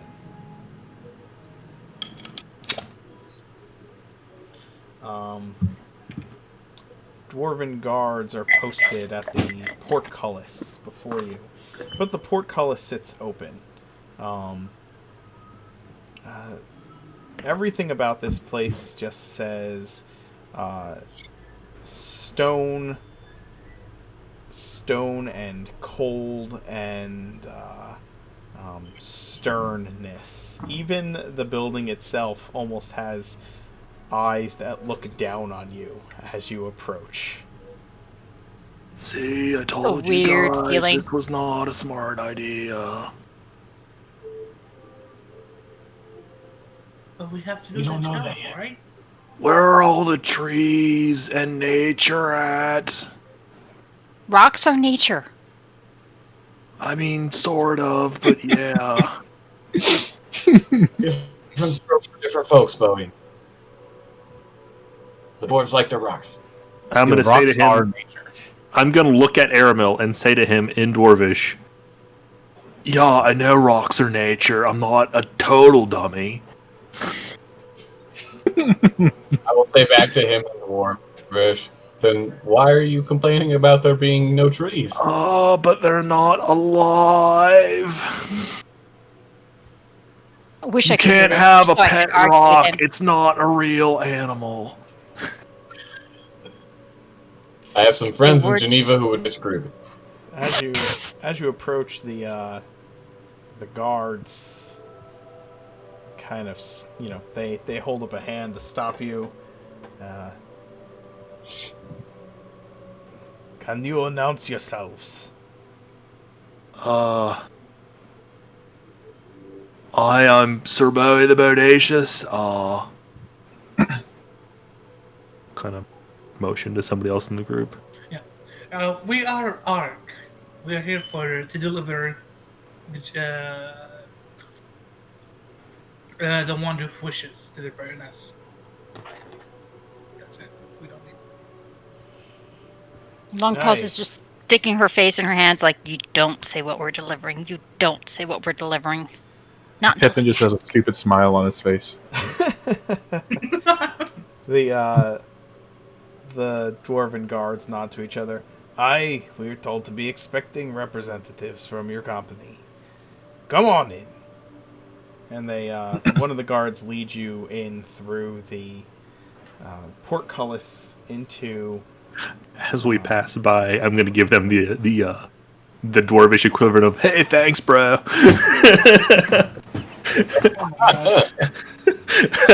In dwarvish. He just kind of gives you this this look as you say that, and they lead you in through the portcullis around to an entrance off beyond what you see here,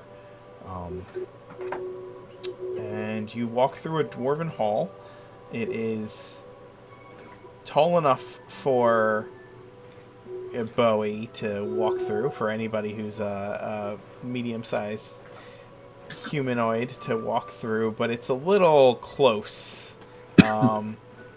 Even so I'm decking. long pause. You're standing upright, but like you're constantly afraid that you're gonna bump your head on the ceiling the entire time. Yeah, that just you're kind of here. that slightly hunched in, Yeah. like low ceiling. As you get to the set of double doors, everything has square cut corners or sharp angles to them in this place, and it's not necessarily warm or inviting in any way. You're taken into I guess a throne room is the best way you can call it. It's kind of a Audience chamber. Exactly. There's a runner down the center of the room, and at the end of it is a long stone table with 3 chairs behind it, and in the center is this hunched, old, wizened female dwarf. She wears an eye patch over one eye that is jeweled in the center. There are scars all over her face, and she has this thick white braid of hair that runs down around the side of her, like off the back of her head and then down the side and drapes across the front of these thick furs. And she wears, you can see that she's wearing plate mail under these huge furred cloaks. Do dwarven ladies in Oregon have beards or not? It varies from dwarf to dwarf.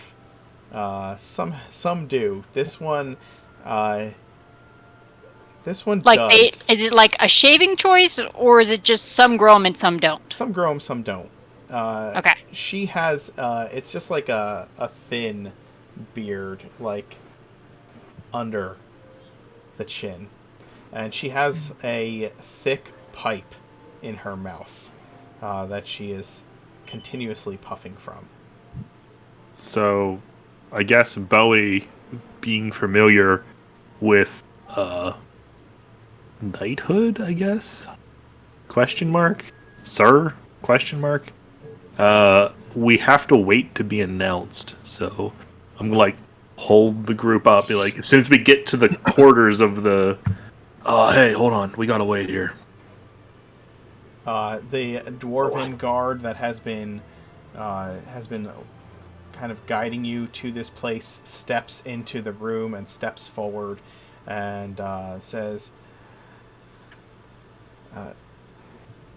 "Your Lady Hammerfall, the representatives from Ark have arrived for your delivery." And did you all give him your names, or I think Sir Bowie was the only one who did? If we have to be formally announced, Bowie will blush heavily and kind of mutter, Beauregard Sunflower. Sir Beauregard Sunflower. And I will The walk music. into the court, I guess technically is what this would be considered. Mm-hmm. At either side of her, there's another stone seat, and there are also wizened dwarven warriors at either side. There's a very, very obvious family resemblance between the two dwarves on the either side of her and her, though they are somewhat younger and both male. She cracks a smile when she hears your name. It is not like a joyful smile. It's kind of a mocking smile. She also sees how uncomfortable you are with your own name. And each of you are announced in turn by your names. Pippin obviously leading off the Wundelberg and announcing Pippin Sparks. And you are allowed to come forward. Present what you bring me. Who's got it? I don't think we established that. I hand last on told by to Pippin. Leon. Yeah, I'm gonna guess they gave it to me and or said Yeah, I'm gonna follow. it's like wrapped in parchment too. So Yeah, I'm just gonna try Like to act as respectfully as I can. Why did Put we it not? in the table in front of her. Why did we not get like Christmas paper to like poorly wrap this thing in? Why did we not think of that? It looks. Because it's not a gift, it's delivery. It looks like Well, it looks like just a carved stick now, right? It's lost all magical properties. What It's not our problem. in Thormodin's name is this? And I wonder, That's the wand. My fair lady, we, the representative of ARC, bring to you today on this glorious day of triumph and sovereignty, Wumbleberg's wishing wand. She picks it up and she looks at it.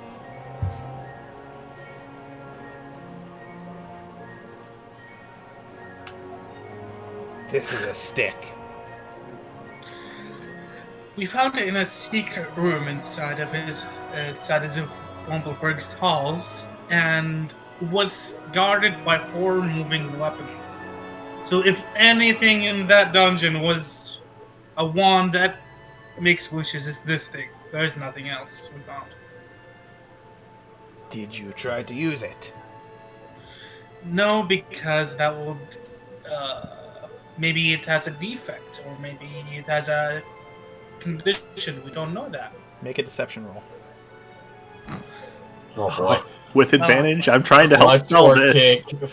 Uh-huh. You should have said, Clutch or kick featuring Leon. Clutch I or did not. kick.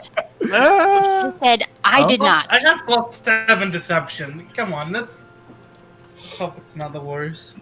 It's not terrible. It's not terrible. Okay, good. Oh! I didn't add her proficiency bonus, I just did the base roll. Okay. She eyes you with her one good eye and looks at the wand. This has been a big waste of coin. And she snaps it. Oh no! Oh, Work to get that. That was rude. Bowie owes me a lot. She she nods to one of the other dwarves at the table, and he plops a bag for your payment upon the table. I will go collect that. I get to collect this. Just like a cat. Do you want something else from his place? I got a couple swords if you're interested. Yeah, I mean, you look like you're kind of badass. Oh my god. Get We're gonna get in the butt. out of Okay. my keep. Get out! Pick up the Leon's stuff and gonna I'll go and leave. leave. Yeah. Just ignore them, ignore everything else, carry my stuff shouting, out. Get out! Go. And she's like throws the broken wand at you as you leave, like at your backs, not actually at you. She pounds on the table. Ah. I don't think we're gonna get a good review. Mm-mm. There's other jobs. Our Yelp score is just. Yeah. As we make our way out, do we hear her saying anything in Dwarvish or otherwise to her guards? Sure. Give me a About- perception roll. About what? Oh, Well, about anything. us or just in general? Yeah, I'm just trying to make sure, like, as we're walking out, I don't hear "sick the assassins" on them. You know Dwarvish? We both do. do, technically. I do too. Okay. Those of you who know Dwarvish overhear her turn and say in Dwarvish to the other two who are sitting at the table, "The next time we need anything recovered, we're going with Rack. This is ridiculous."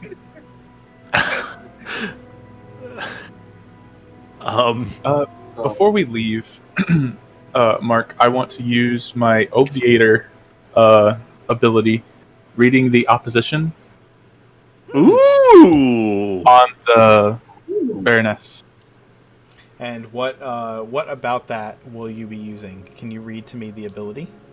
Well, I have to make a DC 15 Wisdom saving throw first off, so Okay. I'll do that before You do or reading they the whole thing and it Yeah. being a waste. Sure. Damn it. Okay, well. Nothing happened.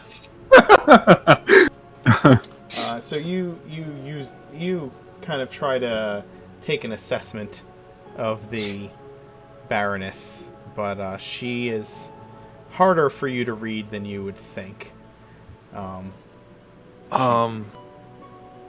As we're walking out, like the guards that are escorting us, can we try to like chat them up? Yeah. So like, why did she even want this stupid thing in the first place? It doesn't work.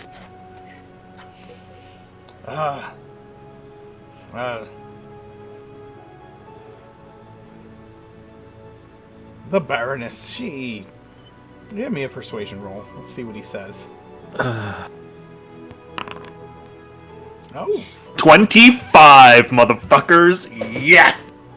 Wow! So we can be charming. Yeah. This is one of the guard that you It's a royal guard, you know. Yeah. He's a little more in tune.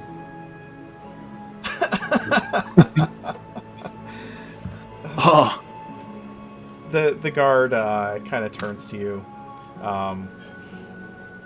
and he says, you know, you seem like a good lad. Do you like ale?" oh, do I? You don't, and I'm gonna say to him in Dwarvish, you don't think I learned Dwarvish for no good reason, do ya? You know the culture well. He says, he kind of turns to you and says, "I'm off duty in about 15 minutes. Why don't you all come down with me? We have a little brewer's room down near the guard station. I'll bring y'all down there, and I'll tell you a story." I'm gonna give. Well, He's speaking to me in always Dwarvish. started- I'm assuming at this point. He is. I'm He's gonna speaking to you in side eye Dwarvish. the people that I know speak Dwarvish and be like, "Y'all cool with that? We cool?" I reply in Dwarvish. Yes. I only started drinking yesterday, though. So, is there anything I should avoid? Anything that ain't dwarven ale. That's probably true. You had a pretty bad experience with that Elvish shit the other day. Yeah, that was a lot of wine for my tiny pot. Oh, that's right. This is still weird. Hey, you might hold it better now. Hey, hey, it's Pippin. I think the guards are inviting us to the after party if you want to come on over. Yeah, sure. Hey, Ace, you want to come? I'm gonna say to the door, like, that's cool, like, they can come, right? The dwarf just kind of nods. Aye, the more the merrier. I've been working on a new brew. Ha, sweet. Well, Leon The before, so the guard lets you guys pal around the courtyard of the keep for a little while until he gets off duty, and then he comes kind of waltzing out, tucking his gloves into his belt. He's no longer wearing the helm or carrying the halberd he was using earlier, but he still has a couple of axes dangling from his belt. He waves you along. Follow me. Oh, for sure.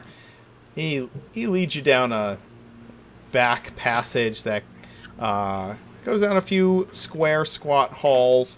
Longpaws is absolutely having to duck to get through these because they are down below the keep proper. And he takes you to this big old mess hall that looks like it's obviously where soldiers and guards would gather to eat. But all along one wall are 5 or 6 giant kegs. Like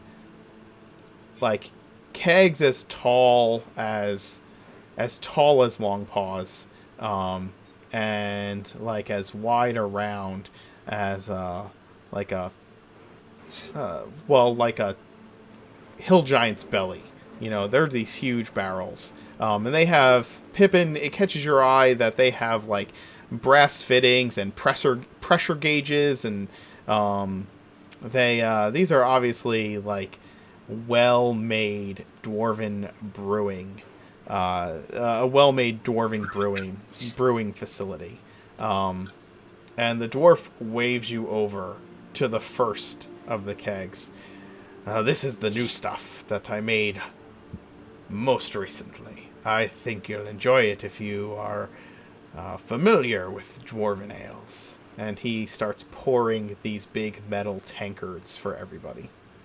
Are they out of character? Are they like an Irish style pint? Are they a German style Stein where it's approximately 40 ounces? Yeah, it's like a German style Stein. It's got the lid and everything. You know what I mean? Well, it's a good thing. I don't know if any of you guys drink beer, but the lid is super nice because it stops it from splashing and all sorts of stuff. So no point in throwing it all away. Each I usually pour drink out of a bottle. each pour he waits till the head is frothing and foaming over the top, over the brim of the stein, and then passes it to each one of you. Pours one for himself and waves you over to one of the long tables in the room. all right. You like the brewmaster here, or Some of us guards, we like to dabble, take turns, even. Brew the Month Club, I dig it. Do you guys do deliveries? We're only right down the road. Well, and we've got this tavern wannabe thing. You could a remote tap house. You think that people would buy it? Well, Deer Bluff's a pretty banging place. I mean, around if nothing here. else, Bowie will drink it. Ha! You're damn right I will. Has Bowie even tasted it yet? Bowie's halfway through the first one. Yeah, so what does he think of it? Bowie, in your personal opinion, Pat, take liberties of describing what this beer is like. I love the super maltiness of this, right? It's got a little hint of rye, a little hint of, a little bit of chocolates in there, Mouth feels super smooth. It's like fresh wax on. You guys wouldn't understand that reference anyway. But no, like, it's quality brew, my dude. Mm-hmm. Long I Toes will will flip at take hers the and sign. dig through the payment. How does the dwarven ale react with the elvish body? Do I need to make Give me a Constitution save? save. Anybody who gets through the first tankard Oh. can give me a con save. Oh, I'm not even going to make it through the first one. Bowie, what the hell is going on? What? Well, I used up all my dice luck on the persuasion roll, so. Fair. Arabil, you're holding your Oh. liquor. Bowie, you're one level of intoxicated, if that can happen to you. So It's always possible. I'm along for the ride. it's a bit heady, and Oh yeah, of course. you what's that? He's as a paladin, he's got that divine health, so he's immune to poison, and intoxicated is technically poisoned because it's the same Yeah. effect.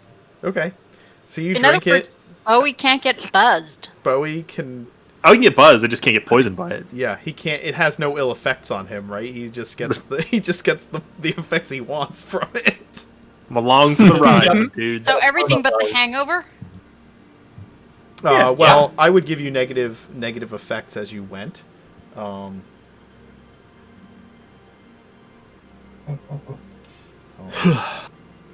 would give you negative effects as you went.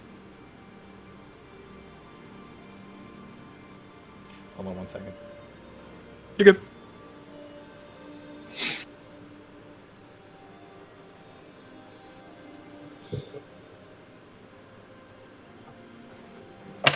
The party is eternal when Bowie's in the room.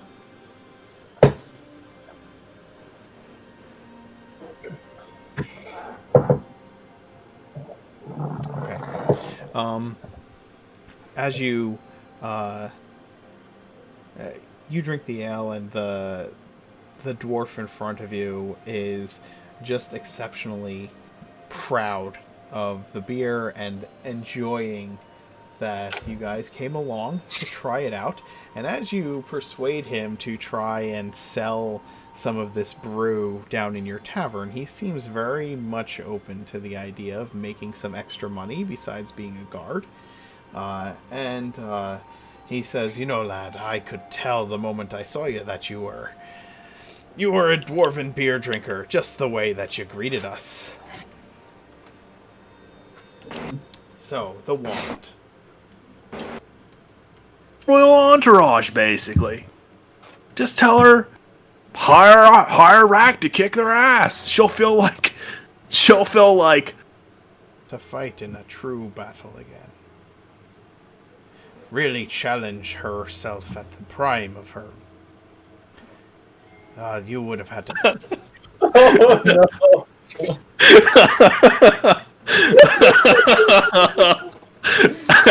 You're welcome, Mark.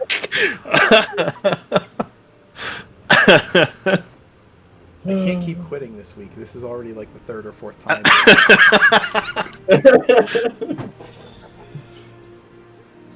Did you really give him inspiration for that? You should take away inspiration for that. Bowie, take permanent psychic damage. Yeah, I'll reverse it. The dwarf grins, and he says,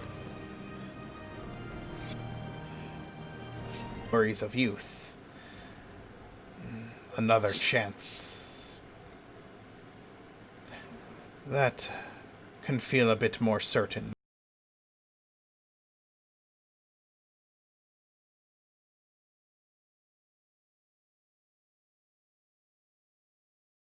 Like the lady. So those weren't her sons? Oh, aye. Those were... It's implied, that she's, forever, pure,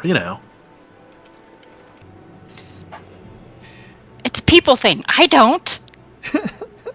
Well, like I'm Sir Bowie, right? She Ah, was... title, name, not like nickname thing. Right.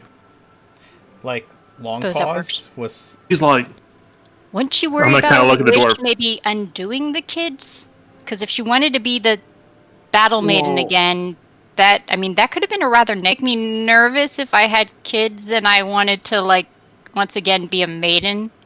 I mean, unless I didn't like my kids, in which case, you know. I mean, I think there's a difference between wishing to be young again and wishing to turn back time. I think only if she wanted to turn back time would she lose her sons, but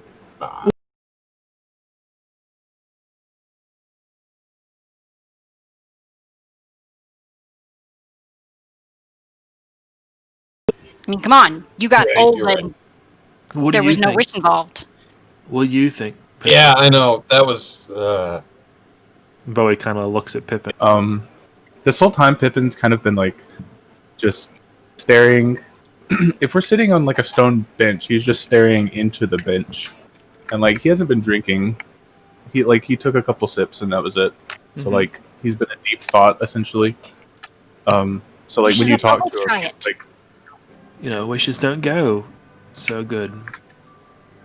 well, I think it's more of along the lines that people wish for the wrong things. Like, no. We're gonna get a new name for it. oh, Maybe. well, what are we gonna call this place? It could be called bubbling something. Oh, There's a lot of bubbling somethings where I'm from. That. Ooh, I like that. I can drink to that. why don't you and the Where- boys bring some of this stuff down to the bubbling brew then? You should, bring a couple like pony kegs of this stuff, and I'll point to all the kegs. All of you think that him giving her a big hug is a good idea so far. Bowie does. Yep. No, Dot loves hugs. I Well- Drinking with the dwarf guards because eventually a couple of more join in. I mean, I'm I have cool a to just question. hang out with these guys for a doesn't while. drink. Which was a while ago. There's 1,000 gold in the bag. Ooh. Oh. Don't forget to pay.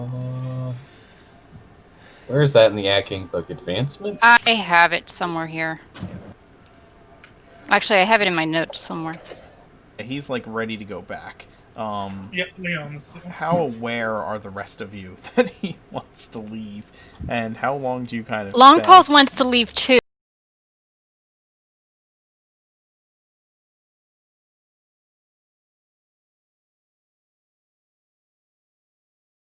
Giantly. Okay. Well, I'm boys. gonna grab a sign for the road for me and Bowie. Ha! Roadie! You Bubbling reach- brew. It's not the opening soon anymore. Oh, yes, We don't have the a sign up bubbling yet. brew. We don't have a You sign don't. up yet. You don't. Pippin, you're walking along. He really doesn't want to leak his secret. So that's all that's going through his head. Gotcha. With the past like couple hours. So it's just like, don't say anything, don't say anything. See how perceptive she is about other people. Well, I might notice things. It doesn't mean I understand them. That's true.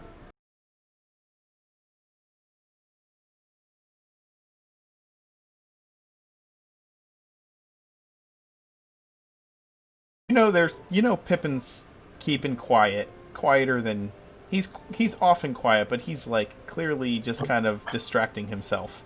But you don't take your time heading down the mountainside, back towards Deer Bluff. The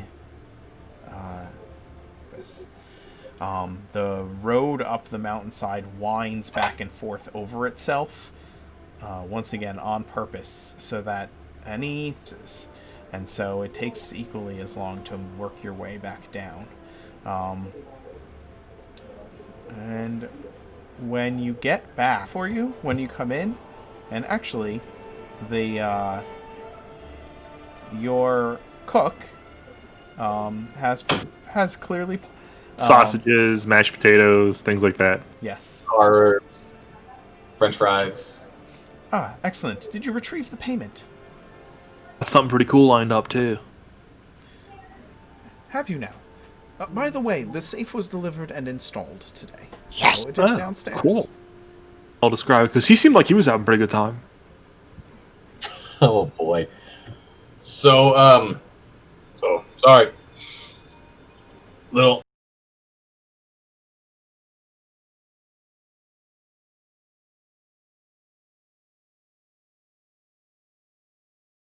And we met up with this really cool guard who was super nice to us, and he wanted us to try this new brew of stuff that he made. What's the hope? You know, maybe get some of the clientele from up on the hill, get them down into the Accruing a number of possible contracts for you to peruse. As you sit and made sure that they wrote personal introduction letters, and these may speak a bit more for themselves as you read them. Okay. Thank you. I'll open the folio. Sure. See what options we have. Do you guys see that? Ooh. Soneth, Yeah, Carnifax, the Tombs of Vexus, Randolph of Woodhaven, the Archives in Oakhold, Sylvia Nickel Keycutter. I will bring Pippin over as I pull out the folios where, because he is our fearless leader. If he's okay with that. Yeah. Uh-huh. Okay, I just wasn't sure if Pippin had like retreated up into his room or something. Mm-mm. So you may, you guys can read that out loud, whichever ones you want, at your, whoever wants to read them. So yeah. Interesting. I'll go ahead and read them out. Sure. I'll go ahead and read them. Alright, client number 1. Sinlas Carnifax, the Tomb of Vexus. Ooh, sounds interesting. I am in need of your company's services to obtain an item of some value within a nearby network of tombs. The tomb holds a painting in the primary burial chamber of Delinius Vexus. I've had a little too much. Delinius was a member of the court of nobles who advised the first emperor. I believe that the location is quite dangerous, so you may need to have several teams at the ready in the event that one does not complete the task. That is not of my concern, for your staffing needs are beneath my notice. Oh. However, I do prize expedience, so if the first team you send completes the task, I would be quite pleased with the return on time. I offer a generous sum of compensation, and if the task is completed in a timely manner, I am willing to offer a bonus. He's offering 5,000 gold on completion. And that's non-bonus. Sounds like That's not a bonus. Next guy sounds kind of interesting too. Randolph of Woodhaven writes, it is my desire that a folio of papers from the archives in the lost elf home of Oakhold at the edge of the ancient forest be retrieved. Huh, forest, sweet. I have a map that was gifted to me upon my mother's estate that the elven lore master Alanda of Woodhaven. These papers are of significant import, and I would prefer that remain sealed upon retrieval. It should be entitled Brarwin's Writings on Infernal Hierarchy. I cannot myself go, and it is unfortunate that I must enlist the aid of your enterprise, but I am nonetheless willing to pay the fees. 3,500 GP, half up front, huh? Forest half up front sounds pretty good to me. That was a really good job, Bowie, and I pat him on the back. Huh, thanks. beautiful. I can read the third one. The client is Sylvia Nickel Keycutter, and the job is called the Cog of Keycutter. It has come to my attention that my great-great-great-great-great-grandfather, Jet Nickel Keycutter, has been of the Gnomish artificers to work on an ancient weapon that sits atop Dragon Guard Keep. I believe his place of retirement and rest may hold information on the device that would be incredibly valuable. I would be willing to pay large sums of your company to send an expedition to explore the place. It is deep within the mountains, opposite the pass that the fortress guards. There is an old vacation home that my family owns there that may hold a passage into the mountains. I discovered these intriguing facts within my grandfather's journal only days ago. Please bring whatever you find, and I shall pay handsomely. And then he will pay us based on what we find, but no less than 2,000 gold. Well, Belly pulls out his regular map. That's like really far away. Dragon Guard Keep is basically completely opposite the map of where we are currently, right? Dragon Like Guard Keep it's in the mountains to the west. It is the mountains to the west, correct. And we're in the northeast, so like also, it's a real fucking far away from us. Yeah. It's like California to New York. Sort of. More like Michigan to California, but yeah. Oh. Orden is bigger than I thought. Orden is big. Yeah. I mean, it would Okay. be weeks till we even got there. Well, yeah, so How far is the ancient Map forest Man, from us? point out general locations on map. Oakhold is in the ancient forest, which is just in the south to us. And the tombs of Vexus. Where are we at? Did I close that on? This douche didn't even tell us where this place is. Can you guys see that? It just No token with a vision. nope, nothing. Same. Ah, okay. Hold on, I'll fix it. Yeah, so the first listing doesn't have a listing of where it's even remotely at. Oh, We're he said that he has a rudimentary map, so the map would be provided. Sorry. okay, but we don't know where it's at as of right now. Correct. We don't even other have one is a the- general, like, north-south 50 years Yeah, so trick. we're like, I can't ping. We're like there basically, and Drakengard Keep is over here. Oh yeah. You guys are you guys are somewhere like over here, I think.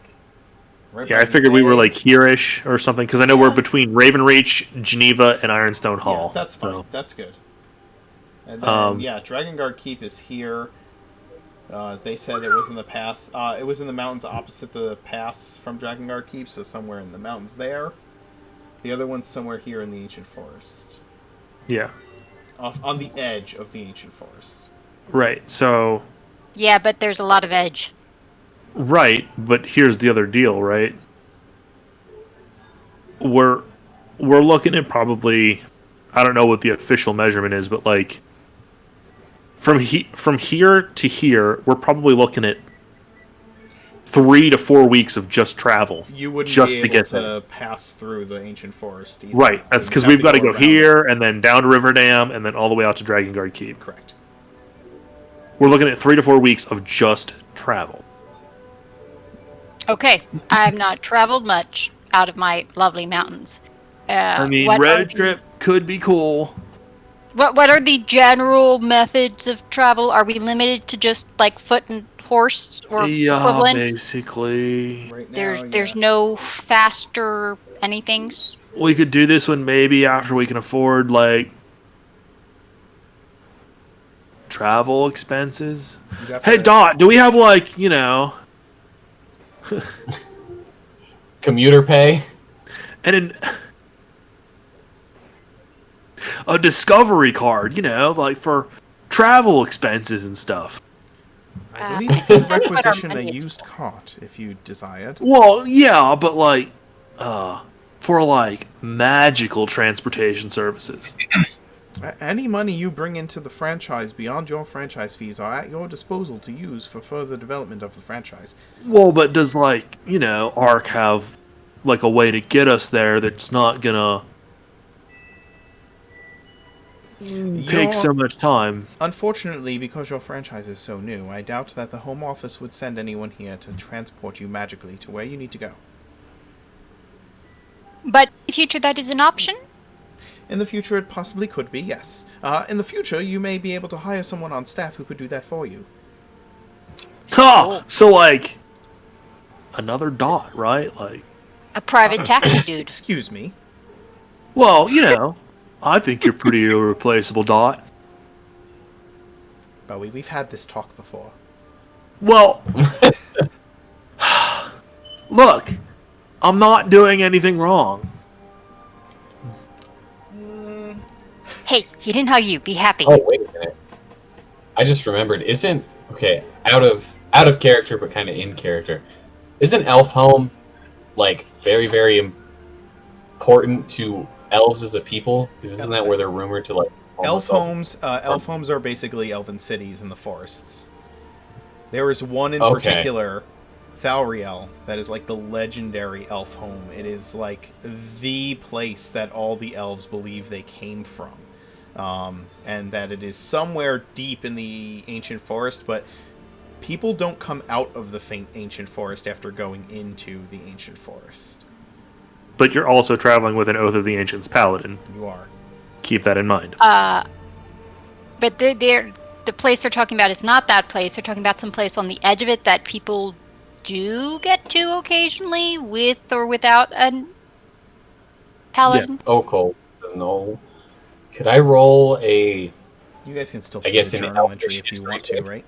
Okay. I'm sorry. Can you roll what?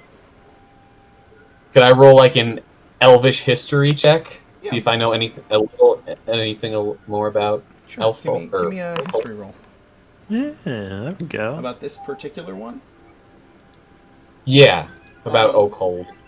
Yeah, Oakhold was at one point a elven outpost that kind of watched over a swampier part of the ancient forest, but has since grown into a full-sized elf home of its own.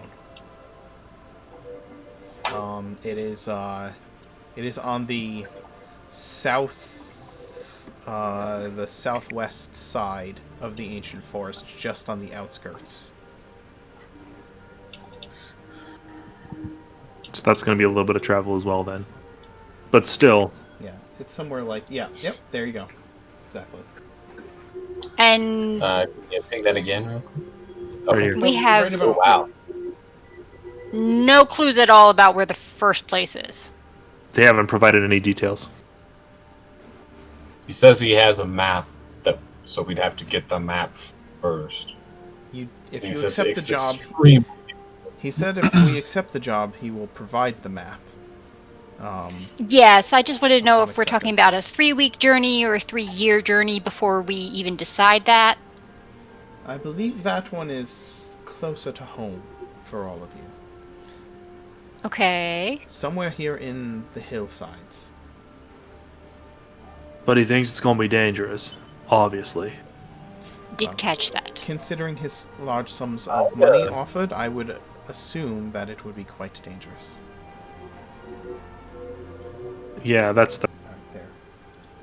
Oh, I don't know if there's a way to permanently put it in your journals. I know, Lundy, you're out there in... Did they give any indication on the expected return on their requests? Like, they want this done in the next 3 months or what, or anything? I believe all requests are as soon as possible. Yes, but if we can't get it done within a certain amount of time, here's another problem. This Silnas Carnifax guy, he seems like he wants it done and wants it done, like, right now. I did notice that. Right now. I did And he notice wants us that. to go in with a place where there's like dead bodies and stuff. So, what if those rack dweebs show up again? Oh, we That let them one go wizard and looked play kind of with the dead nasty. body. Same with their other paladin, I guess, too. Like, that could be bad. Maybe we just, we did kind of hand them their ass. Maybe we just kind of let them take that. And Yes, I That's was an actually thinking that if we went to for the other two, the ones kind of on the way towards the other, so we could do one and the other, either on the way there or the way back. You know, maybe we birds, should. one stone. Well, here's a good idea. Like, if we do the one that's first, right? We could try to find a way to tell Dot that we're gonna send, like, hey, we're like on our way to the next one too. Yeah, something like that. That's why I was wondering if there was a great time restriction thing where we'd have to actually like rush back if we completed one, or we could continue on and do the other one before returning. Does it say where Randolph of Woodhaven is?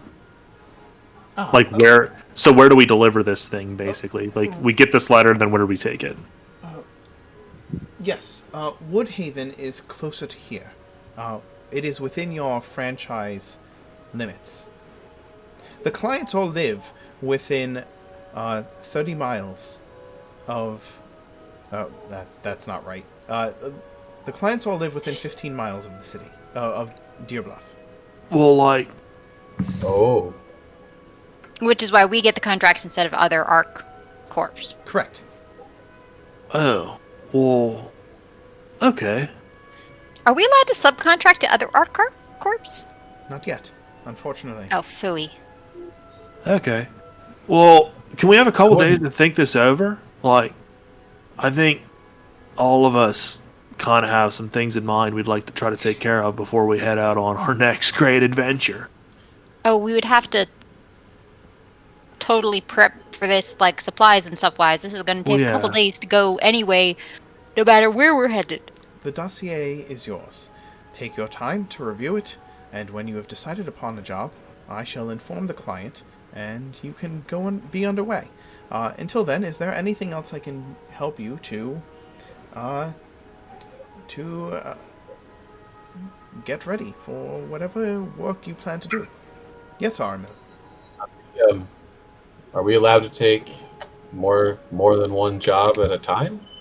I don't see why not. It is your agenda. Because I do kind of like the idea we could head to Elfhome and then head to Dragonguard, and then when we get back, we'll have 2 jobs completed.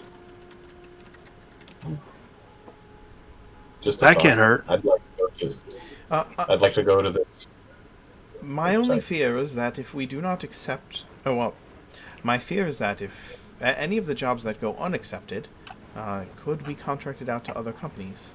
Now, that's not to say that will happen, but the choice is yours, lady and gentlemen. Aw. Yeah. Do you happen to know anything about this rack corp we ran Rack? into? I could look into We it ran for you. into I've not somewhere. heard of such a place. They were Supposedly they get stuff too. I'm just wondering if... It was the really awful collection agency, right? No, it was the Relic Acquisition Corporation. No, I think No, they Chloe's didn't look for right. relics. They were really awful at something.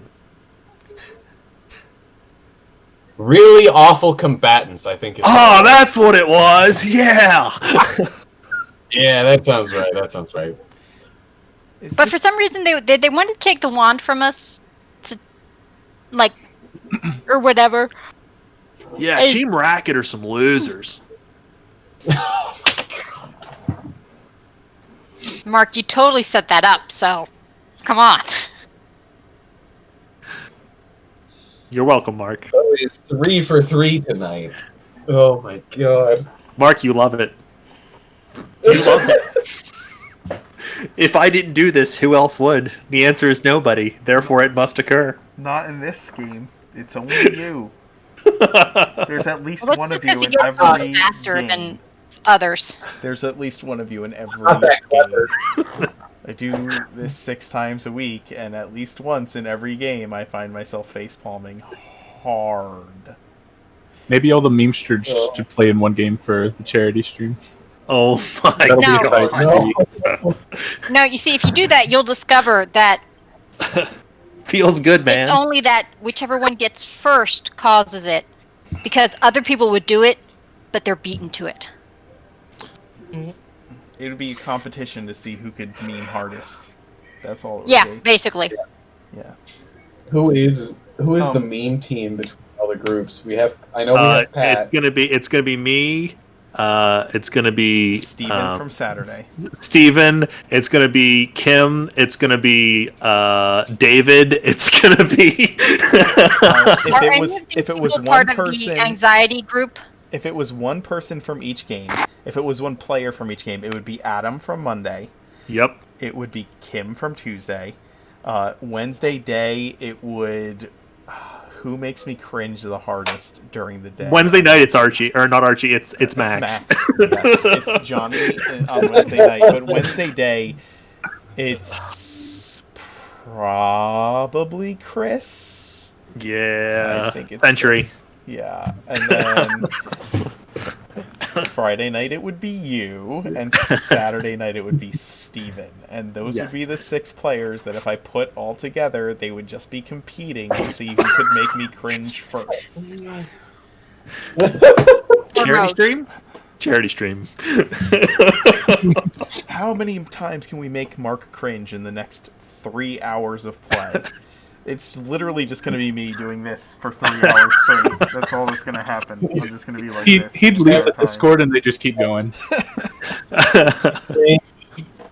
Mark gifts a sub. Became meme. God damn it, David. He just kept reading the donation, doesn't care about the game anymore. So, I think we should take the second 2 jobs, and we should let the doofuses at Rack take the one where they're gonna have to deal with undead stuff, cause they're gonna be way overconfident and just get smoked. Leon just sitting in the corner. Can we just go to sleep now? It's a bit late. Yeah, You can. I'm gonna go play with the new toy in the basement. Okay, you go head down to the basement to play with the new safe. What is everybody else doing? Hey, good. No. You, Bowie, had said that you had things to do. Or everybody had things to do. Hey, Aramil, you're real good friends with the lady at the shop, right? Which shop? The place that sells like fabrics and stuff. Oh, the Wandering Weaver? Yeah. Yeah, we're kind of like professional friends, weaver to weaver. Actually, are you... Oh, sorry. Go ahead. Pippin, should we do a funeral for your granddad, I guess? Oh.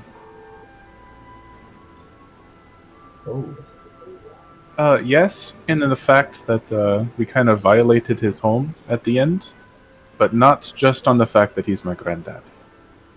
Right. I mean, that's what I mean. Right. I mean, of course, I'll take any chance to go back to the halls. I think that'd be kind of cool. There was that whole room with the staircase we kind of just like ran through too. Maybe take a couple days to head back there. Maybe get you like a little workshop or something set up. Politely ask the kobolds to leave. Again? Politely asks the flying swords to leave. Well, yeah, and I'd like to get my shield back too. Oh yeah, the other guy. Speaking of the shield, Bowie, I have a ridiculous idea. Oh no. Why would you even pitch that to me? You know I'm gonna say yes. So this is a question for Pat, and I guess it's going to become a rules question too. So we've already had encounters with Bowie's chest hair. My question is, with my skill as a weaver, do I think I could use Bowie's chest hair to weave his holy symbol onto his body so that he doesn't have to go get a new shield? I am going to vomit. No, please. I'm just imagining Sean Connery as James Bond with like a giant holy symbol. Just imagine the intimate moment that y'all would have. No, I'm not gonna watch and walk away at the same time. Oh my god! No, but I'm just kidding. I figured that'd be a good cringe moment. If you want to But, wave his holy symbol into Okay. No, but does a holy symbol have to be like made out of something? Like, or does well, you just yeah, have to you have like know. some kind of symbol? Yeah, well, like you need like gold inlay and well, you got to know the rune pattern, which like it takes me a while to get it right because I kind of got, I'm not so good at drawing and. So basically, we have to go and either get Well, you a it would new be shield beneficial. or It would be beneficial. okay. In the meantime, I'm gonna. I had not worked this out with Mark, so I'm just gonna make something up. Like things kind of come over from places, right? Like I'm just gonna go ahead and basically just cut out and stitch together the. Guys are like, and probably nothing happens because there's material components that are required for this. So, Bowie. Yes? Are you telling me you worship something?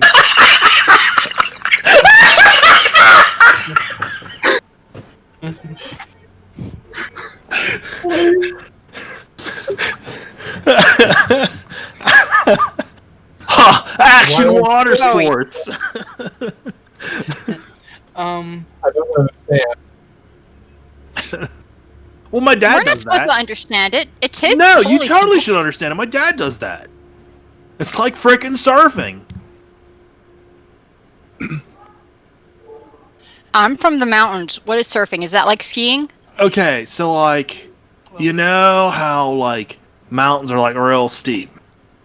Uh huh. It's fun. Well, like the water gets real steep sometimes too, and you can like get on a piece of wood and like, Oh, so it's like snow bombing. yeah, same idea. So, I know how I stay on top of the snow. How do you stay on top of the water? You gotta have skills. Huh. I wonder if they translate. Because snow bombing can be fun. I never really got out of it. So. Yeah, well, I imagine it's probably pretty close. Do you like stick yourself to the thing you're riding down the side of a mountain on, or do you just like stand on it? Well, usually you have something in case you crash, so that you don't lose it. We call that machismo. So you don't lose the thing, not so you don't lose your head. Oh, yeah, we call that machismo. We usually call it a rope. It doesn't That's look like the, a rope. Machismo is a secret charisma skill on the character sheet. Only certain Right characters you have are, access to it. Kimo Sabe. Right you are.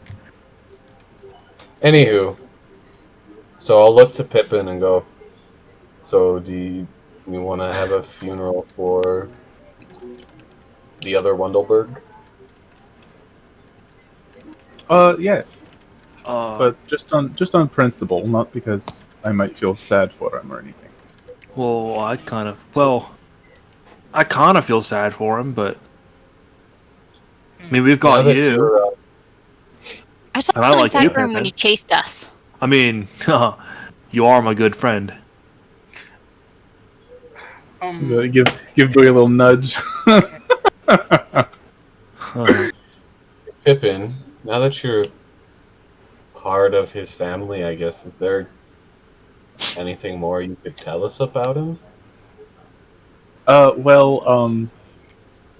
It was as if I found out he wasn't part of my family, I was part of his. It was like I found out that information very suddenly. Oh, yeah. Huh. So it's almost like you could say that I got a very surprising inheritance. Since Oh. Since you're part of his family now, can you maybe know the secret to make another wand? Well, I like mean, I cake, don't know them right? now, but It's like maybe a cake, parts right? of his. Oh, I'm sorry. What?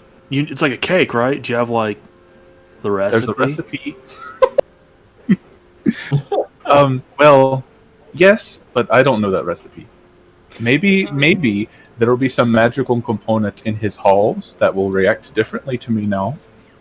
Yeah, Who knows? that would be That great. might be I'm neat. gonna need some help. Yeah.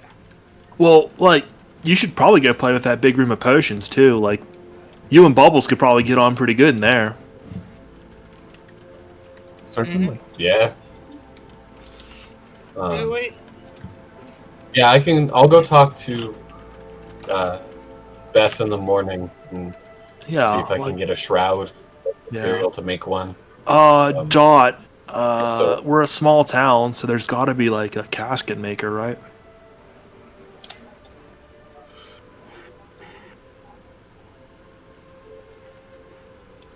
I mean, like people die all the time.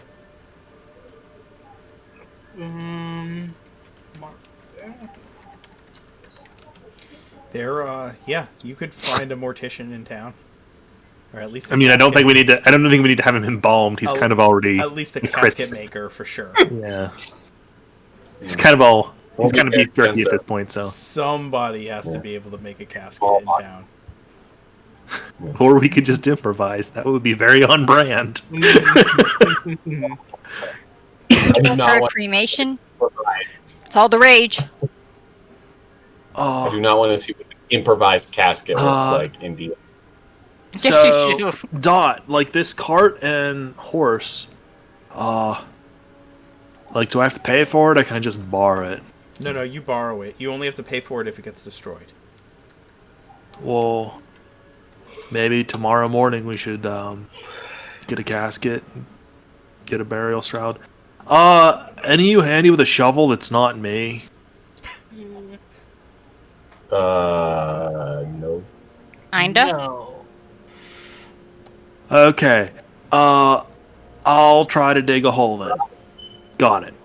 So, you're going to take a shovel, and you're going to requisition a horse and cart, and you're going to purchase a casket, and take it half a day back to the halls.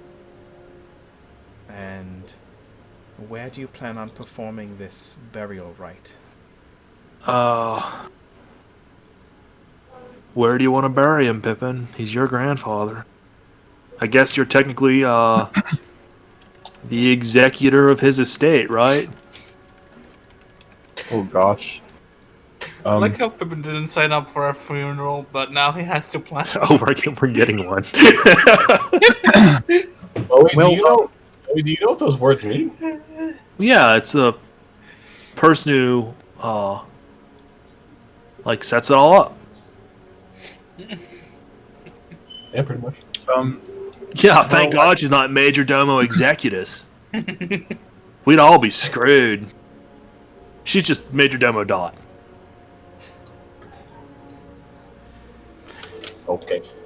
So, I'm sorry, I missed that. Where do you plan on performing the burial rite? Well, if I remember correctly, I don't think there is a lot of soft ground near the entrance of the halls of Wondelberg. Yeah, it was caverns, rocks. Yeah. You give him a cairn instead. Might be more reasonable. Maybe in the room where he tried to kill us all, we can put a grave there. Just a casket We can- in it. Okay, in mountains, cairns are a good plan if you want to actually like use the house and not leave it as a catacomb for the dead stuff.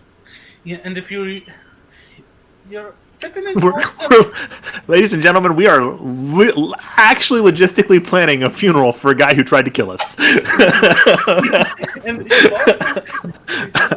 where did I don't even know what Karn is. No, the guy didn't try to kill us. His ghost tried to kill us. Same thing. also wouldn't Only if you be- believe they're truly the same creature. What's wouldn't that, be Leon? bad Would it be bad if we bury somewhat an evil soul inside of a place that we plan to use? That's why Like we're I not gonna said, bury it inside. Please. Karn. Big pile of rocks outside a castle. Pippin's idea is like to straight up find the closest, like, Graveyard. soft ground he can find and just bury him there.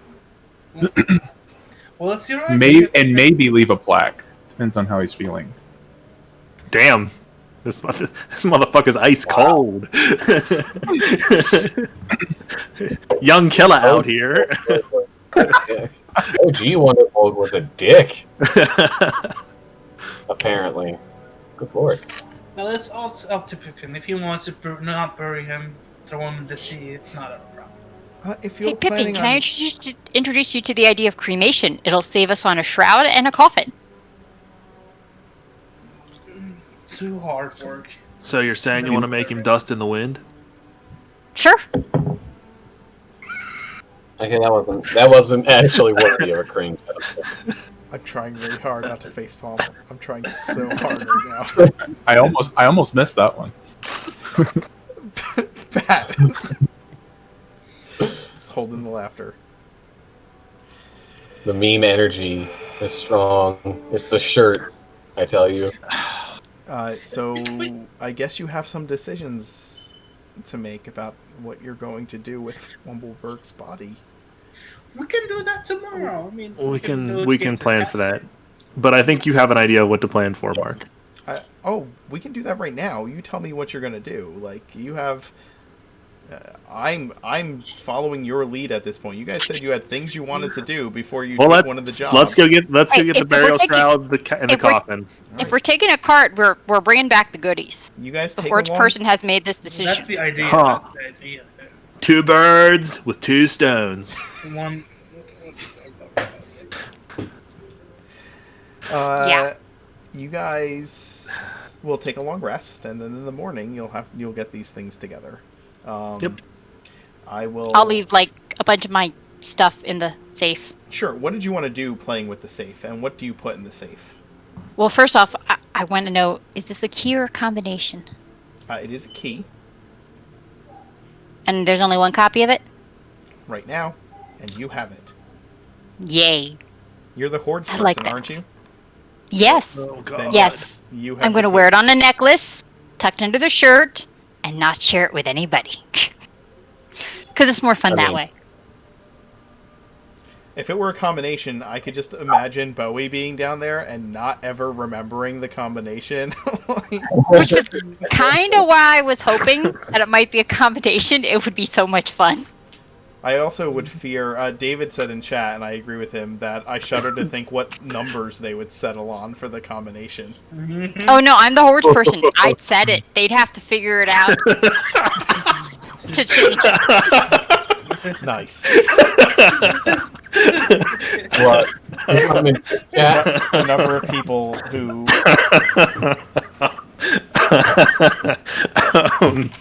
I'd consider it a game to have that be a challenge. If they want to know it, they have to solve it. What did they say?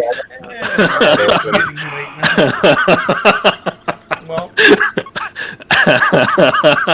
let's just say that the real spirit of junior high came out in the chat just now. Just that 15-year-old guy humor just exploded in chat. We know what combinations, funny numbers. Oh, everybody knows the number Bowie's thinking of. Every single one of you. The funny number. 4 to the right, 20 to the left, 69 to the right. Open her up. 69, my dudes. 420, 69. God. So you take a long rest. Yes. Yeah, we do that. And the next morning, do you decide on a coffin, cairn, or We should pyre? do a coffin and some shovels. The cheapest one. It's going to require the least amount of effort on our part, because we got to try to find a bunch of rocks or just some soft ground. A bunch of rocks like is easy. It's a mountain. But whatever. They're attached. As the horde type person, I'm going to also grab lots of extra rope and tackle and junk because there's that stupid lip we have to deal with. Mm-hmm. I mean, I'm assuming if we're doing a funeral, they don't want us like just chucking the coffin off the edge. So, you know. Plus, I have all those goodies I want to bring down and stick in the cart. I'm going to prepare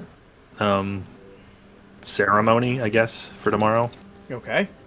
That's actually a thing, and I'm gonna.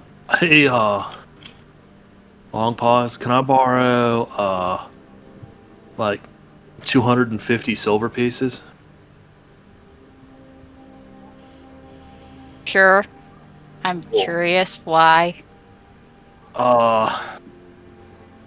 It's like required. Oh, it's part of the spell. Yeah. So you need actual silver pieces or the equivalent funds? Well, I'm gonna grind them into some dust, but yeah. Okay, so you want the actual silver ones. Important Yeah. distinction. Good to Yeah, know. I mean, if you're into like shaving a little bit off.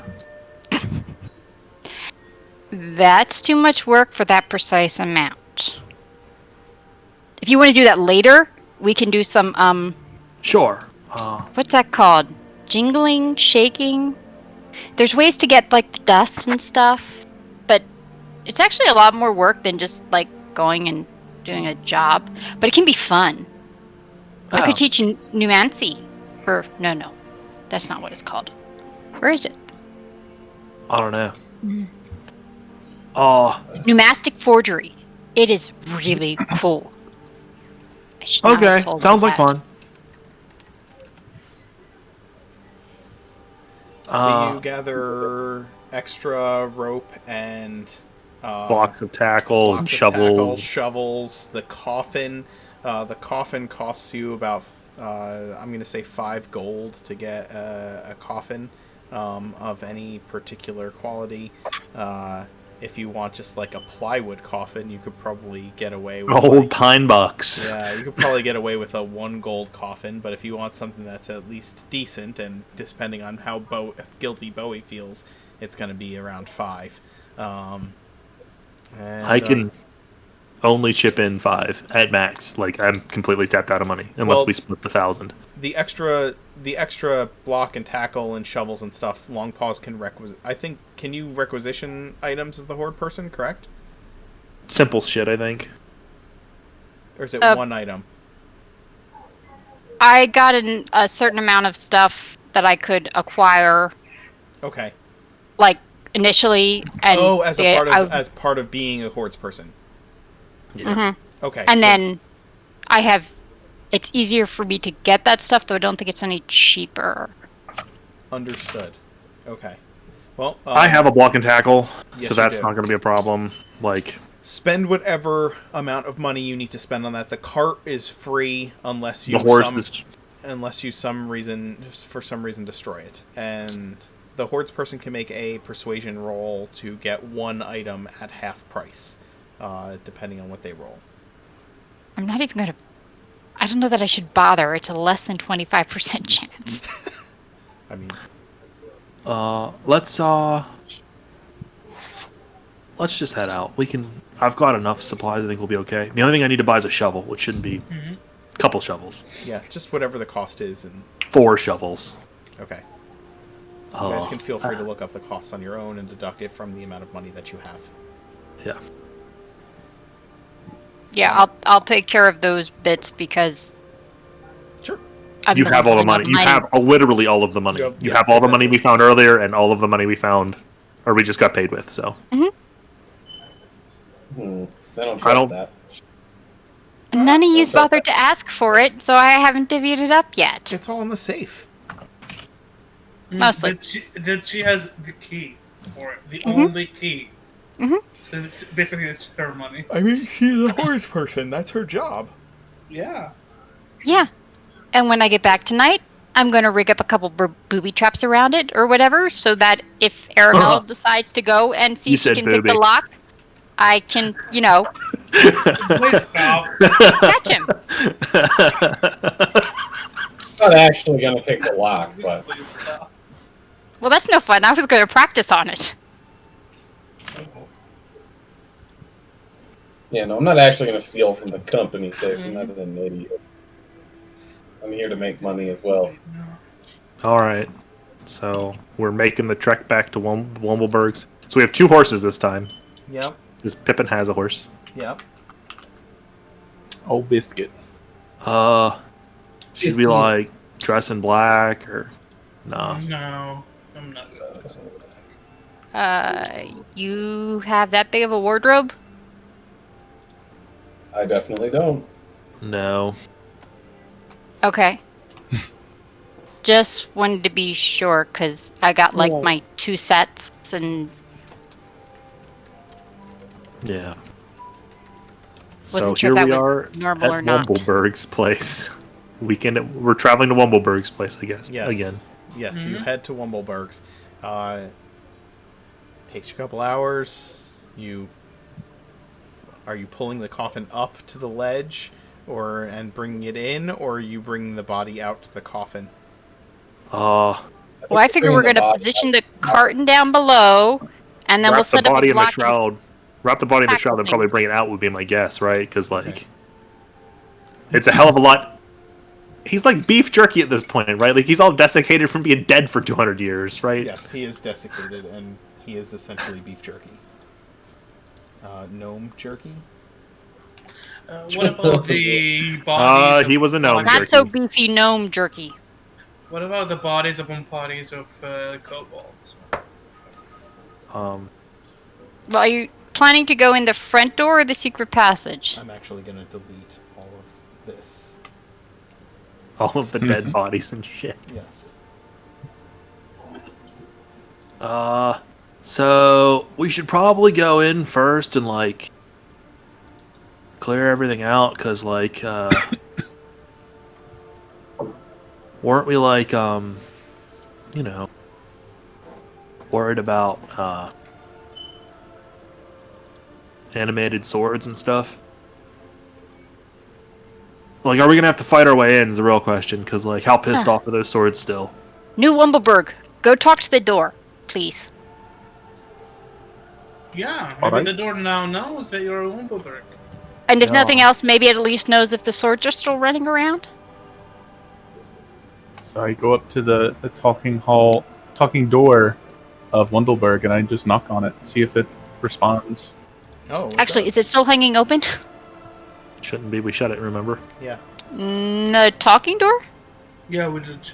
We pulled it shut after we Okay. came inside, remember? Right. The door wakes up. Oh, hello. Welcome back. Who are you welcoming back? Oh, wait. The heir of Wumbleberg. Oh, Well, thank you, Mr. Door. Would you please open for us once more again? Of course.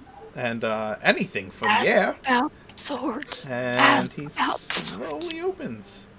And a recipe for another one. Mr. Door, could you possibly tell me if there are any threats inside of my halls currently?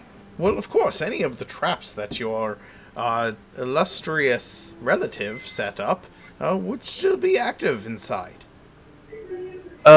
Is there any way that you could possibly deactivate those for us? Oh, why no? I'm just a door. All right. Well, He's literally an awakened door. That is what it is. well, thank you for your continued service. And then I motion towards the others to follow me in. Oh, don't we need to turn the power back on? oh. I don't think we need. Well, I mean, we can't do that from Power out here. so- on. Well, we need to go in the other door. No, Aramil turned the power back off as he was running out. with his Right. mage hand. So we can't open any of the right. gates. Also true. Secret door. There is the secret side door, but you'd have to find it from the outside. Oh, we specifically said we wanted to figure out how to open and close it, or we were leaving it open. Yes, that is true. So, do we figure out how to open and close it, or do we leave it hanging open? I think we left it hanging open. I'm pretty sure we'd have figured out how to close it because, like, Okay, well, You could figure What out do how you to got? close it, yeah. what you guys it's like living on? gnome-sized, so Pippin's gonna help himself into the passageway. And I guess if there's nothing stopping me, I'm gonna go straight towards the contraptions that turn on the power. Did you guys leave this gate open here? No. No, they were all shut. Remember, because we were worried about more shit coming in after us. All right. You haven't. There are places you have not explored yet in this dungeon. Correct. Right, we That's never went why. through the locked door, a couple of the locked doors and stuff. I have to actually these two pull up locked my doors. notes on the dungeon, real quick. Hold Sorry, on. Mark. No, it's Plus- fine. I just didn't expect you to go back here so soon. So We need to dig out stuff in the 5 other expensive goodies and drag them along. Oh, and I'm raiding the bookshelf.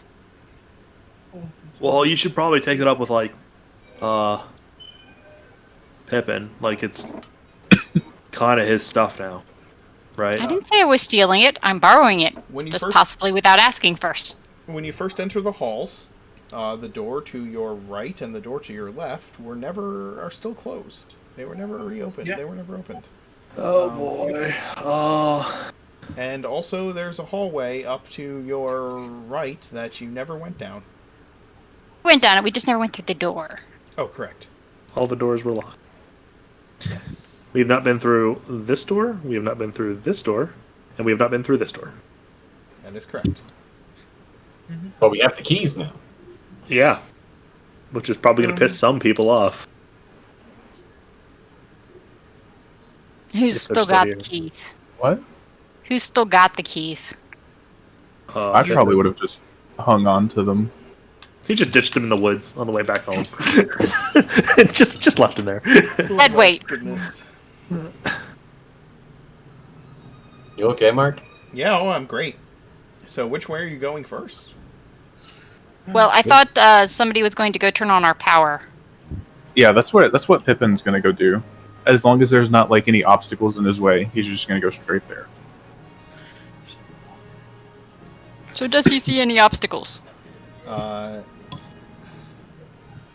sorry, can you point to which door you're heading to?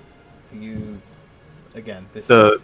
I'm going through the secret entrance over okay. here. Yes, you can get there, and then there's still the bars that were removed, so you can With big still hole. walk right in through that. Okay. Is everybody else squeezing through the secret passage to get through? I would assume think so. so. We're worried about animated armors and shit coming to wreck somebody's life. So Sure. Why not? I'm assuming all the oil lamps have burnt out now. They have. bummer. Nyeh. It's dark. Where'd you leave your shield, Bowie? So It was- Pippin, it's it was funny you in- asked. It's in the secret room. So power's needed. Yeah. It was in the room we got teleported into. And I decided I was gonna go wrestling, and it didn't work out. Yeah, when you tried to wrestle the animated shield. Well, you head back to the room that turns on the power. And I turn this one on and make sure this one's turned off. Okay. Okay. You turn on one, you turn off the other, the power comes back on, and when you turn off the other, you don't hear any obvious actions. Okay. I'm gonna go join the rest of the party again. All right. As you walk down the hallway that has the normally crackling lightning across it, it is still crackling across it as it was before, but it avoids you Pippin. Okay. So yeah, I just go back to the rest of the party. Sure. You walk, and whenever the lightning is about to hit on the pedestals that would be where you walk, they skip that pedestal and go to the next one. And you continue this all the way down until you reach the party. Any of you who are watching, see this happening. Huh. Looks like it really, really, really worked. Okay. Alright. He gets to do all power control now. End of story. Oh, Pippin, it kind of seems a little dumb to let all the traps. Should we maybe figure out how to turn them off? Like completely turn them off? Well, I thought I did. I only turned on the switch that had the power on it. So maybe these pylons are just reacting to me. The other switch. Okay, so the top Controls the switch. gate. The top switch controls the power in the whole place. The bottom switch controls the gate to the secret way in and out. It's right here.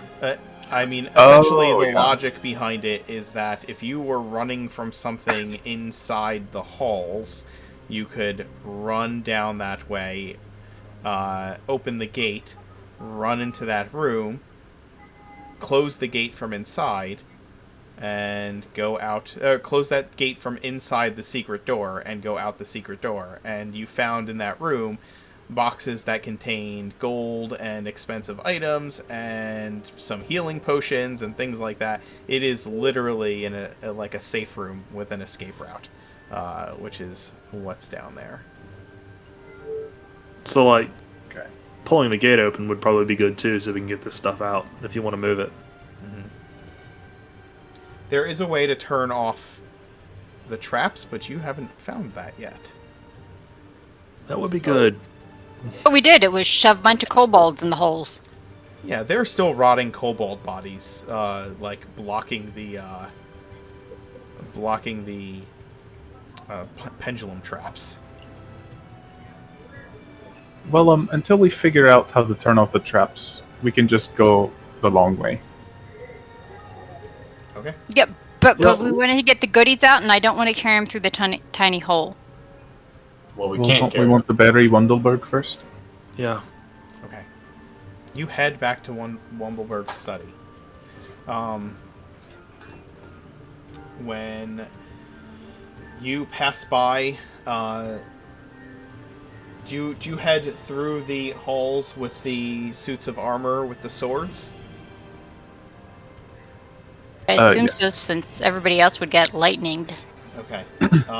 When you head down that way, you notice that all the swords that you didn't take have been put back into the racks, and that the suits of armor are back where they were. But since you know the answer to the puzzle, you easily give the right swords to the right armor. Pippin, as you walk down that hall, all of the armor salutes you. Oh. Well, that was kind of creepy, actually. I don't know how I feel about this anymore. When you Wundelberg seemed really vain or something.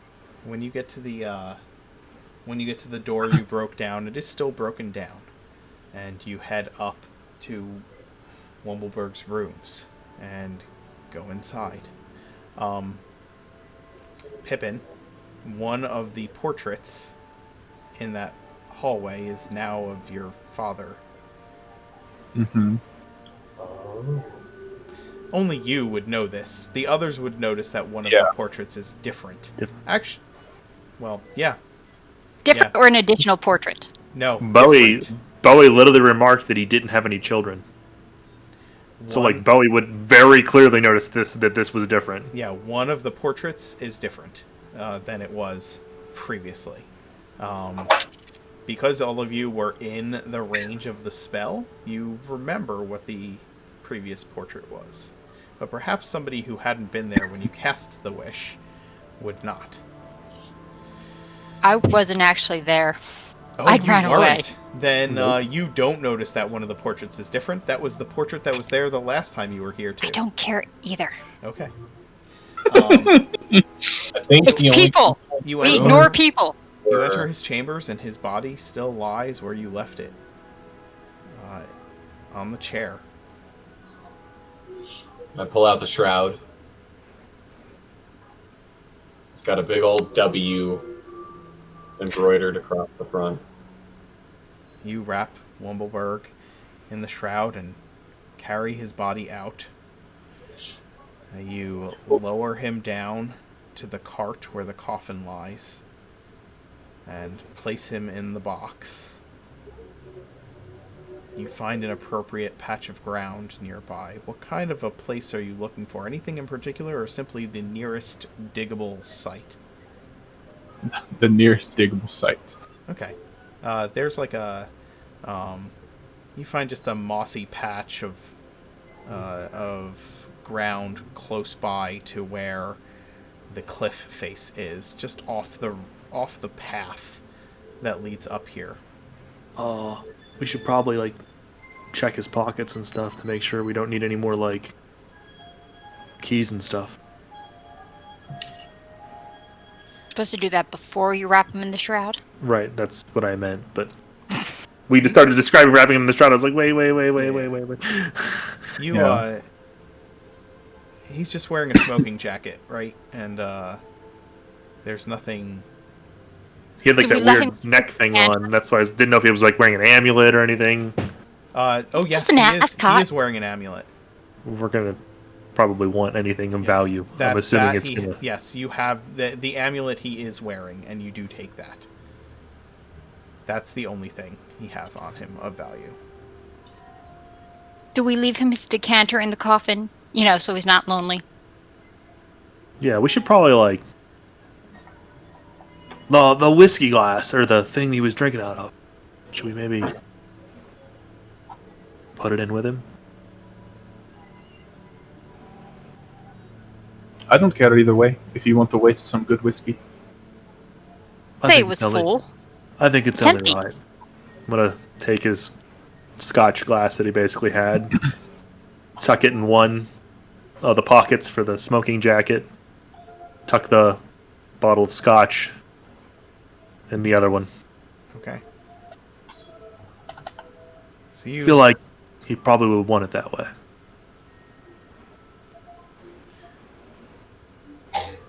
Bowie, you spend some time digging. Anybody who wishes to can help you do so. I'll help him. Okay, until you have a large enough hole to bury the gnome-sized coffin in. You guys, give me an athletics check to lower it down with some semblance of grace. If somebody is helping him lower it down, it's with advantage. I mean, if we can find a tree overhead, I've got block and tackle. It's Fair. not going to be terribly difficult. Okay, so you lower. This is a gnome. I kind of figure I can grab both ends and She just could probably then, just pick this off and. Yeah. Okay. You easily lower it into the hole. And tell me, you're casting ceremony? Takes an hour. Okay. Tell me. Go ahead. It's your show then. Dear friends,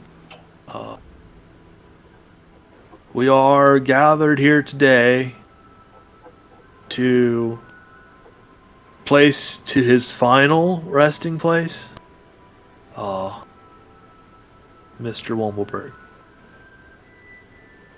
I know that some of us have mixed feelings on Mr. Wumbleberg, but maybe those things are best left unsaid, and we should make this a celebration of his life and a dedication to the family that he does still have.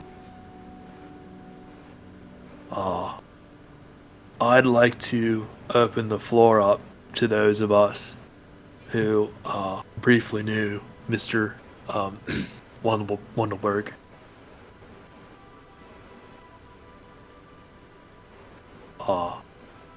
Mr. Pippin, Mr. Wumbleberg the Younger, would you like to say a few words?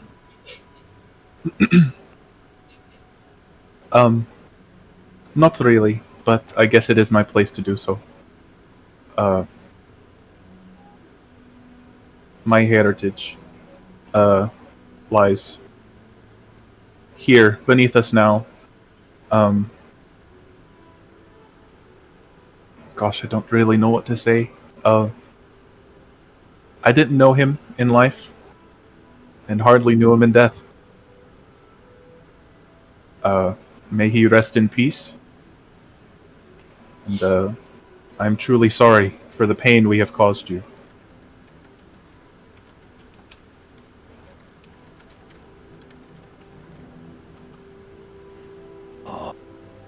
Would anybody else like to say a few words before I conclude? You hear a yawn. Mr. Wumbleberg, I'm sorry that I had to send your ghost back to wherever it came. I think we could have been pretty good friends. You seemed like a pretty cool guy. But I'm gonna try to do my best to show your grandson a pretty good time. He's a real cool guy. I think he could probably learn from the best. And it looks like he's gonna carry on the family tradition. Keep on rocking in the afterlife, my dude. I'm gonna just throw the first shovel of dirt. Ceremony over. Okay. Casting ceremony, does it do what specifically does the spell do? Let me get D&D Beyond. It doesn't have any mechanical benefits. Well, it does have mechanical benefits, but not mechanical benefits that necessarily benefit us in this scenario. So after a creature has died, it cannot be resurrected for undeath for the next 7 days. However, considering it's been 200 years, I don't think it necessarily applies. Hey, no mummies. No mummies is That good. being said, I will link it here. This is what ceremony does. Did it go? Yes. Yeah. Yep.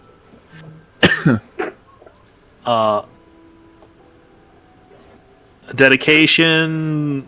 Funeral rite. You touch one corpse, and for the next 7 days, that target can't become undead by any means short of the wish spell. Huh. That's kind of funny. Oh, God. Okay.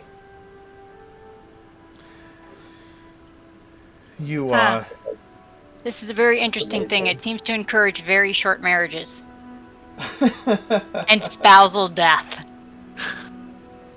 Yes. It's not meant to be stackable. You... Is it? Hey, it's only good for 7 days. It sounds kind of like, you know... Oh, you know, well, I think... Well, it's only like this for me, you know.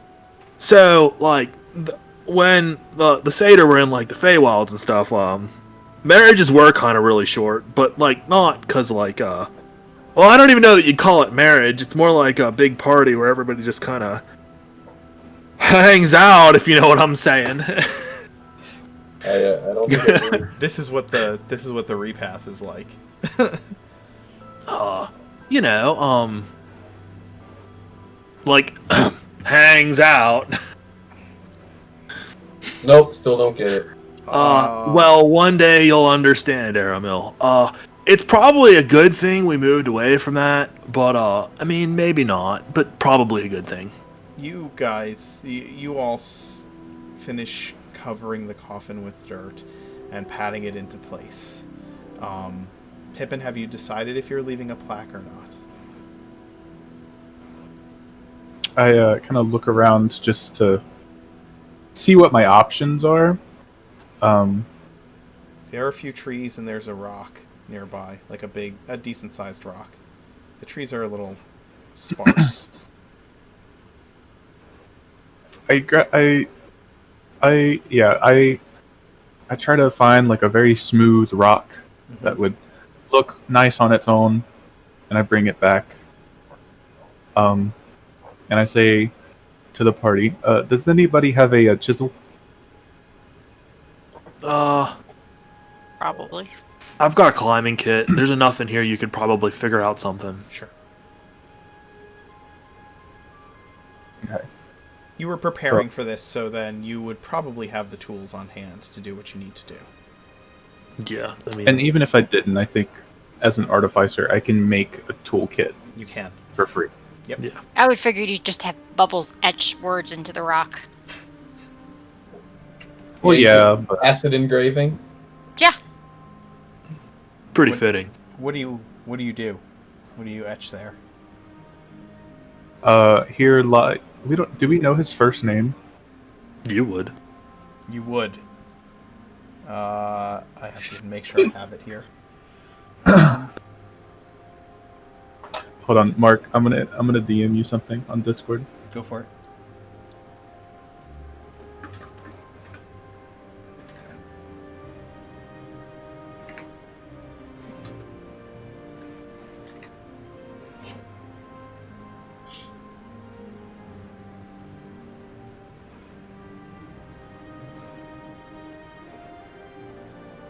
Okay. Okay. I just spend some time etching out. Here lies Deck Wundelberg. And do you guys think I should add anything else? Only if you want to. It's on you. Nah. I think it's fine right there. Maybe put like a big W or something. I don't know. Do you have a family crest? It's your family. I believe that's what the W is. Yeah, he had the big W on his there was a W stylized on his smoking jacket over the right breast.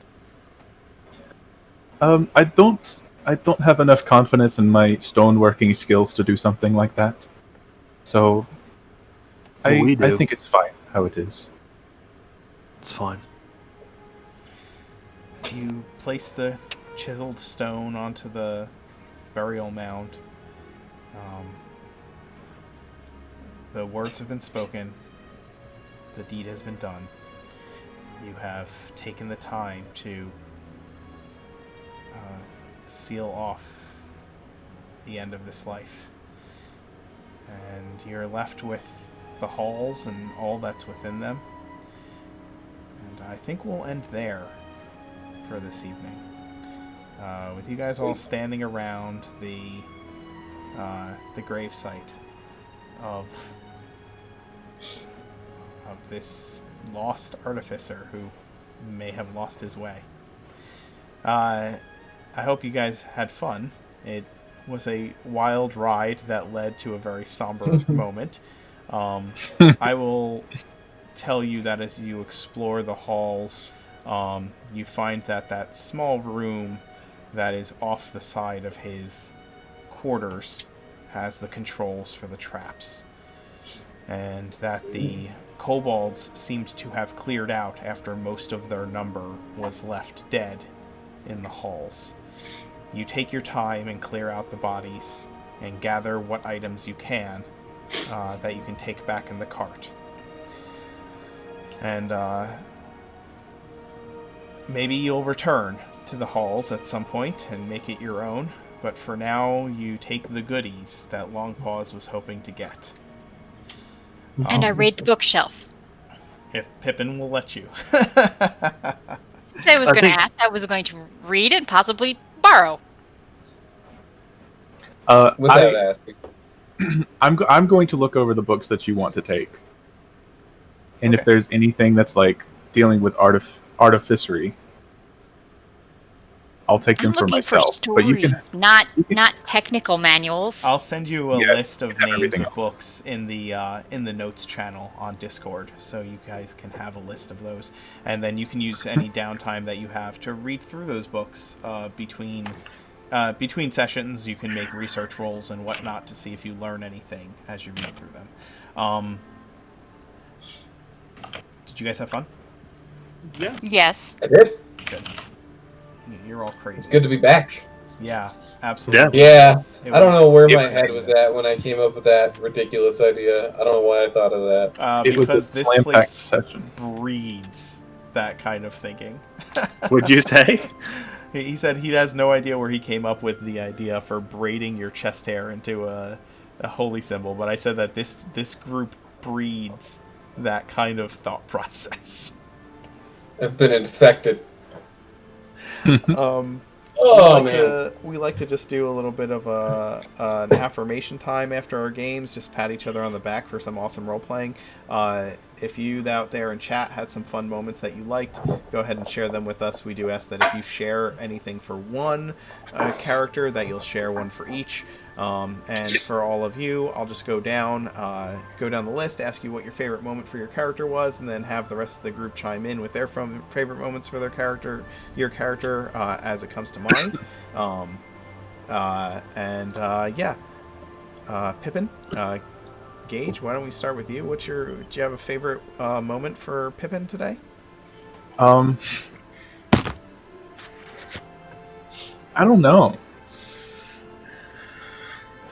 I kind of feel bad because like most of these sessions have been like pointed towards my character or like revolved around my character. But Big I disagree. don't know. I guess I like that last part I did because too. like it kind of came out of nowhere for me because I didn't think Bowie would put me on the spot like that. But You brought it home, man. You did. 100%, and I enjoyed that part. What about around the table? Favorite Pippin moments tonight? I kind of like his, I guess, aloofness about Wundelberg, because he says that it's like, oh, I just kind of found out I had an inheritance, but he's still like really, he's been given, OG Wundelberg kind of the cold shoulder this whole time, and I really want to know why. I mean, I get that he wasn't the greatest person, but I want to know more. I think I don't know if I ever will. adding to that, it's kind of cool that like the slow roll, right? Like at first Pippin's like, oh, he gets this letter and none of us know what's on the letter, right? But he gets this letter and he's like, oh shit. Right? And then like we're out with the dwarves, right? And everybody's having a good time and Pippin is just like kind of deep in contemplation, not really paying attention. He's kind of off doing his own thing. It's like this slow building roll, and you can see the gears. For an artificer, you can see the gears turning, right? So it's kind of cool to see, that kind of like get. I won't say closure, but it kind of like we have put the final points to the paper on like maybe chapter 1, right? So now chapter 2 is the Wundelberg arc. Yeah, I'm cool with the Wundelberg. I'm completely cool with the Wundelberg arc. Yeah.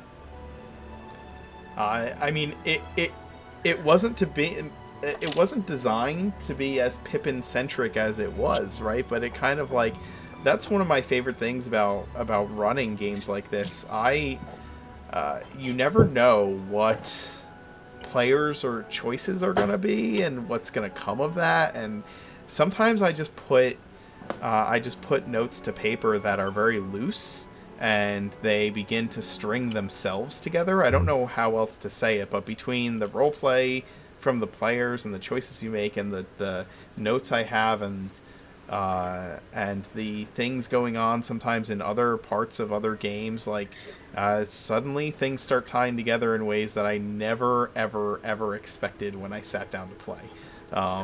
So yeah. Give your players a wand of wishes and see what happens. Yeah. I guarantee that was not the wish you thought we were going to make. It wasn't, but it definitely has had an impact on the story, and I love it. Any other Pippin moments? I'm happy. I really enjoyed Pippin just kind of like knowing that has loose lips and just kind of like looking down and is like, I'm not gonna say anything. I'm not gonna say anything. Like that. I enjoyed that. All right, Pat. What was your favorite Bowie moment today? I think I don't think I really played that well today, actually. I disagree. You planned really well. I think my favorite Bowie moment is legitimately like knowing how the way like a royal court works and being so ashamed because he knows like I don't belong here. I'm not a representative of this court. I have to give my real name, which I don't want to give out. Like if your real name's Bartholomew, right? Like nobody's like, yeah, my name's Bartholomew. Like it's the same thing. He's like, well, I'm Bowie, but Beauregard, son. So is it the Beauregard he dislikes or the sunflower? Yes. Neither one is particularly macho, and Or it can be. I loved the name drop. That was my favorite moment. That was it. The name drop was fantastic. I did enjoy your mumbling. It was very nice. I mean, I think it had some other strong parts, but like that's probably my favorite because it's just like it ties everything together, right? Like so for those of you who don't know, Dio in chat plays Pippin Sunflower, or not Pippin, Piper Sunflower in the Sunday night game, and she is my grandmother. The Sunday night game takes place like a couple thousand years before now, so yes. She is like Bowie's ancient relative. How long do satyrs live? About 200 years tops. Okay. So it's only maybe 5 or 6 generations. Yeah. So possibly? because Dio and I had to make executive decisions, we decided that because of the Bacchanals and everything, that satyrs would take their maternal family name, because when dad's not around, it's real hard to figure out what your family name is supposed to be. If it's not paternal, or if it's not maternal. Correct. Yeah. Now that may have changed between then and now, but dude, we had to executive decision this. It's like, well, there's no way. And I'm like, no, right? I had no satyrs in my setting, and all of a sudden I had two. So making that crap up as I go. Let's go. Any other Bowie moments from everyone around the table? Satyr Horn Smite I thought was pretty funny. Because it's never occurred to me to smite with natural weapons. It's just something I've never thought of. I didn't even think you could do it. It's just a melee weapon attack, right? They count as... Yep. Unarmed strikes are not weapons, but they are considered to be melee weapon attacks. Don't at me, and it doesn't make any sense. So, it really makes me want to play like a Minotaur Paladin now. Totally or something. I headbutted a druid for everything. Yes, you did. You headbutted a druid into oblivion. As a satyr, which is kind of perfectly appropriate. Yeah, a satyr headbutting the ever-living crap out of a druid. I think that violates some kind of ancient Feywild natural law. Ancient natural law. Not at all. Not at all. I mean, two creatures of the same species that both have horns will headbutt each other to fight for dominance. Establish dominance, yeah. No, completely natural. Usually it's the males fighting, not the males butting the females, so... But yeah, crime against the natural order. I did it because I didn't want to kill her, not because I was like, ugh. Any other favorite Bowie moments tonight? Almost all Bowie moments are favorite, at least when he's making you facepalm. I'm sorry to say, they're just usually good.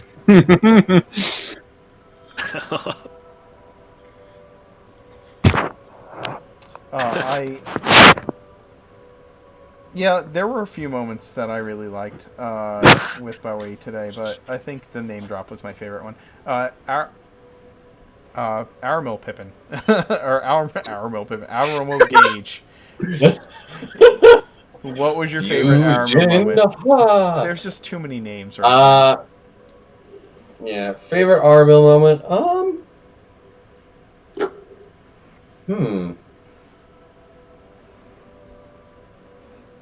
Thinking. I don't know if I have one from tonight. Yeah, I don't think I have a favorite Aramil moment tonight. I did. Go ahead. Slamming down dark beer and showing the dwarves how it's done. Yeah, that was pretty fun. It's like the age thing has really... Armil getting aged by the ghost has really, like, messed up my interpretation of what is going to happen with him, because now I just don't know. I had some kind of a plan, and now I don't know. Because I don't, like... It's weird to think how being suddenly aged and, like, going through all that development affects your personality. I think... It's like, I mean, we're all... Oh, sorry. I think you should play it in, like, the, like, kind of Freaky Friday kind of way, like a teenager trapped in an adult's body. Like, Aramil is still Aramil. He just looks like he's 40. True. Yeah, that's true. Yeah, the elf of Tom Hanks and Big. Yeah, I think that's exactly how you play it. Go watch the movie Big with Tom Hanks.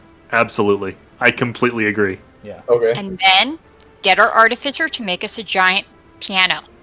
No. He needs to make us the robots that were going to be skyscraper buildings box each other. That would also work. Then he looked at them and was like, "Why the hell would kids want to play with this?"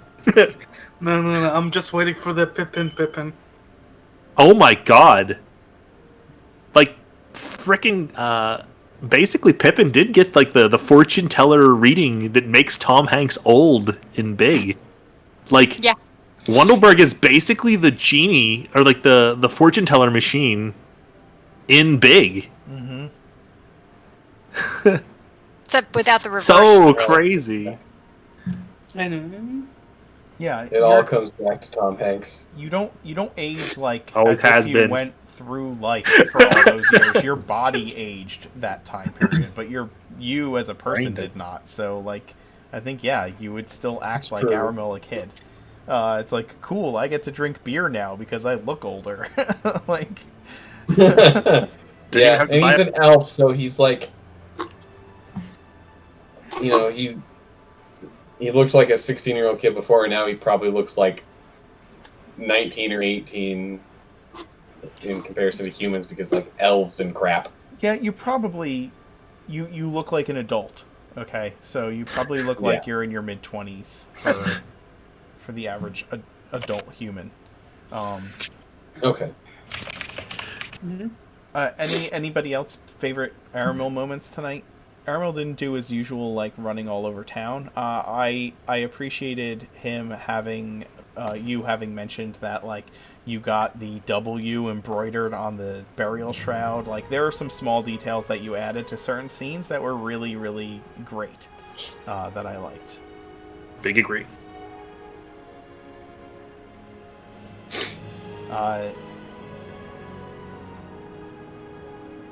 Leon? Favorite Leon moment? The interaction with the cool guy. His name is officially the cool guy now. The cool guy. Even if he has a name, his name is the cool guy. I want that edgelord to be my friend. Yes, I want that guy. He's cool. Yeah, but just that was my favorite moment.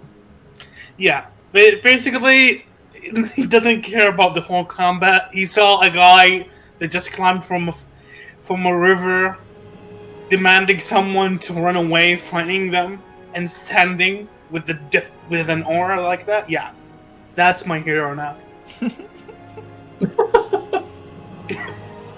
I think Other favorite Leon moments? like subtly not telling the queen the truth, but it's basically the truth. We didn't try to use the wand, we just used it. I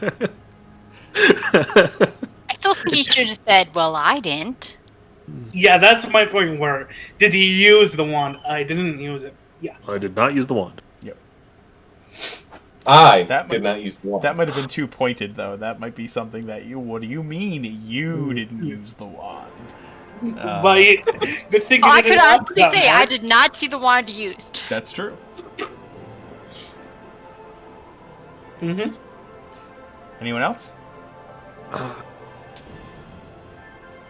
The cool guy scene was cool for me, with Ace trying to so the cool I was talking with the other players about this when we were on break, but I thought it was kind of neat the dichotomy between the two parties, right? So Paladin in on both sides. we both only the paladins crossed over to the other side, and we're fighting the other party, right? But the contrast between the two paladins, right? I knocked the druid unconscious and then immediately made her conscious again, right? Mm-hmm. And it's like I told the fighters like, hey, she's really hurt. Like you need to do something with her. Whereas Edgy McEdgelord over on the other side, The cool and the guy? dichotomy between the two parties, and it's just like, well, like there's this shit where we can go deal with like this necromancy guy, right? And it's like, nah, fuck that. Let's let the necromancy wizard and the edgelord paladin go do that job. That sounds like it's gonna suck. Oh, come on, he's cool. Won't backfire at all. We'll let the necromancer and the cool guy go dig through a bunch of dead people. We've already done that job. Long pause? Tig, what was your favorite long pause moment tonight?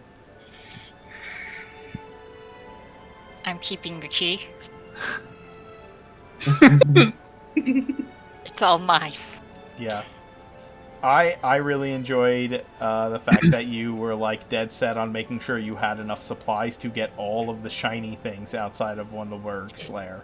Like, we're gonna take it all. I'm gonna make sure I have everything I need to do that. Uh-huh. And I want books.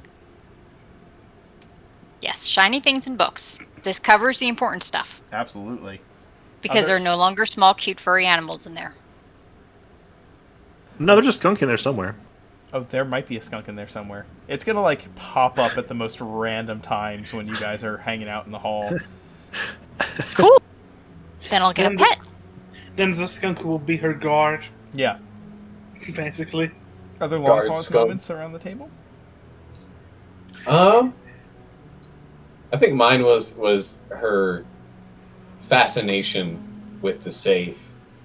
Like as soon as Doc mentioned it, Long Pause just vanished downstairs to go play with the metal box. Mm-hmm. Very cat-like, if I do say so myself.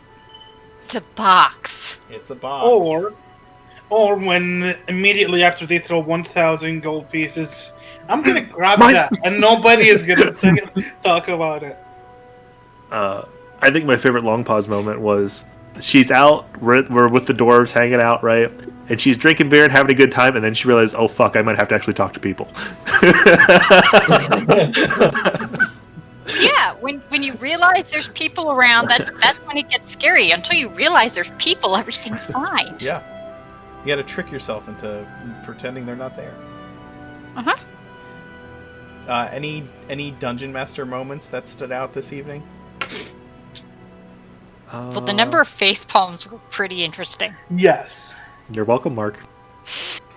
I think getting to talk with the dwarf NPC and finding out the truth behind the wanting of the Wand of Wishes, I thought that was really cool. Yep. I also think I know it's that fun. Bowie, like, Yeah. It's fun because, like, I know that Bowie got a critical persuasion, so, but that was still fun. not giving a shit, and Bowie not just generally not giving a shit that that's how she was going to use the wish, because, like, people die all the time. That's literally how nature works. Like, Mhm. it's not a great thing, but it just is. Like, and you can't, and the cost that comes from trying to, he just doesn't care. It's like, sorry, your wish sucks. You had to voice a lot of NPCs for this session, so that was fun. Yep. Cool. Were they distinct enough? Yes.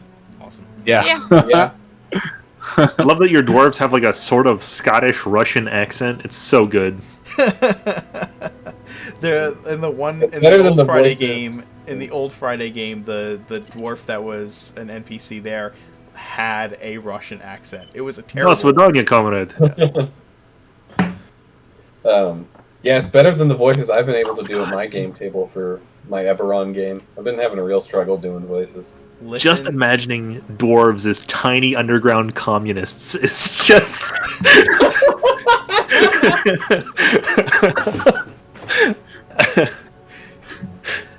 I will say that the number one thing that helped with being able to like make distinctive NPCs has been listening to audiobooks.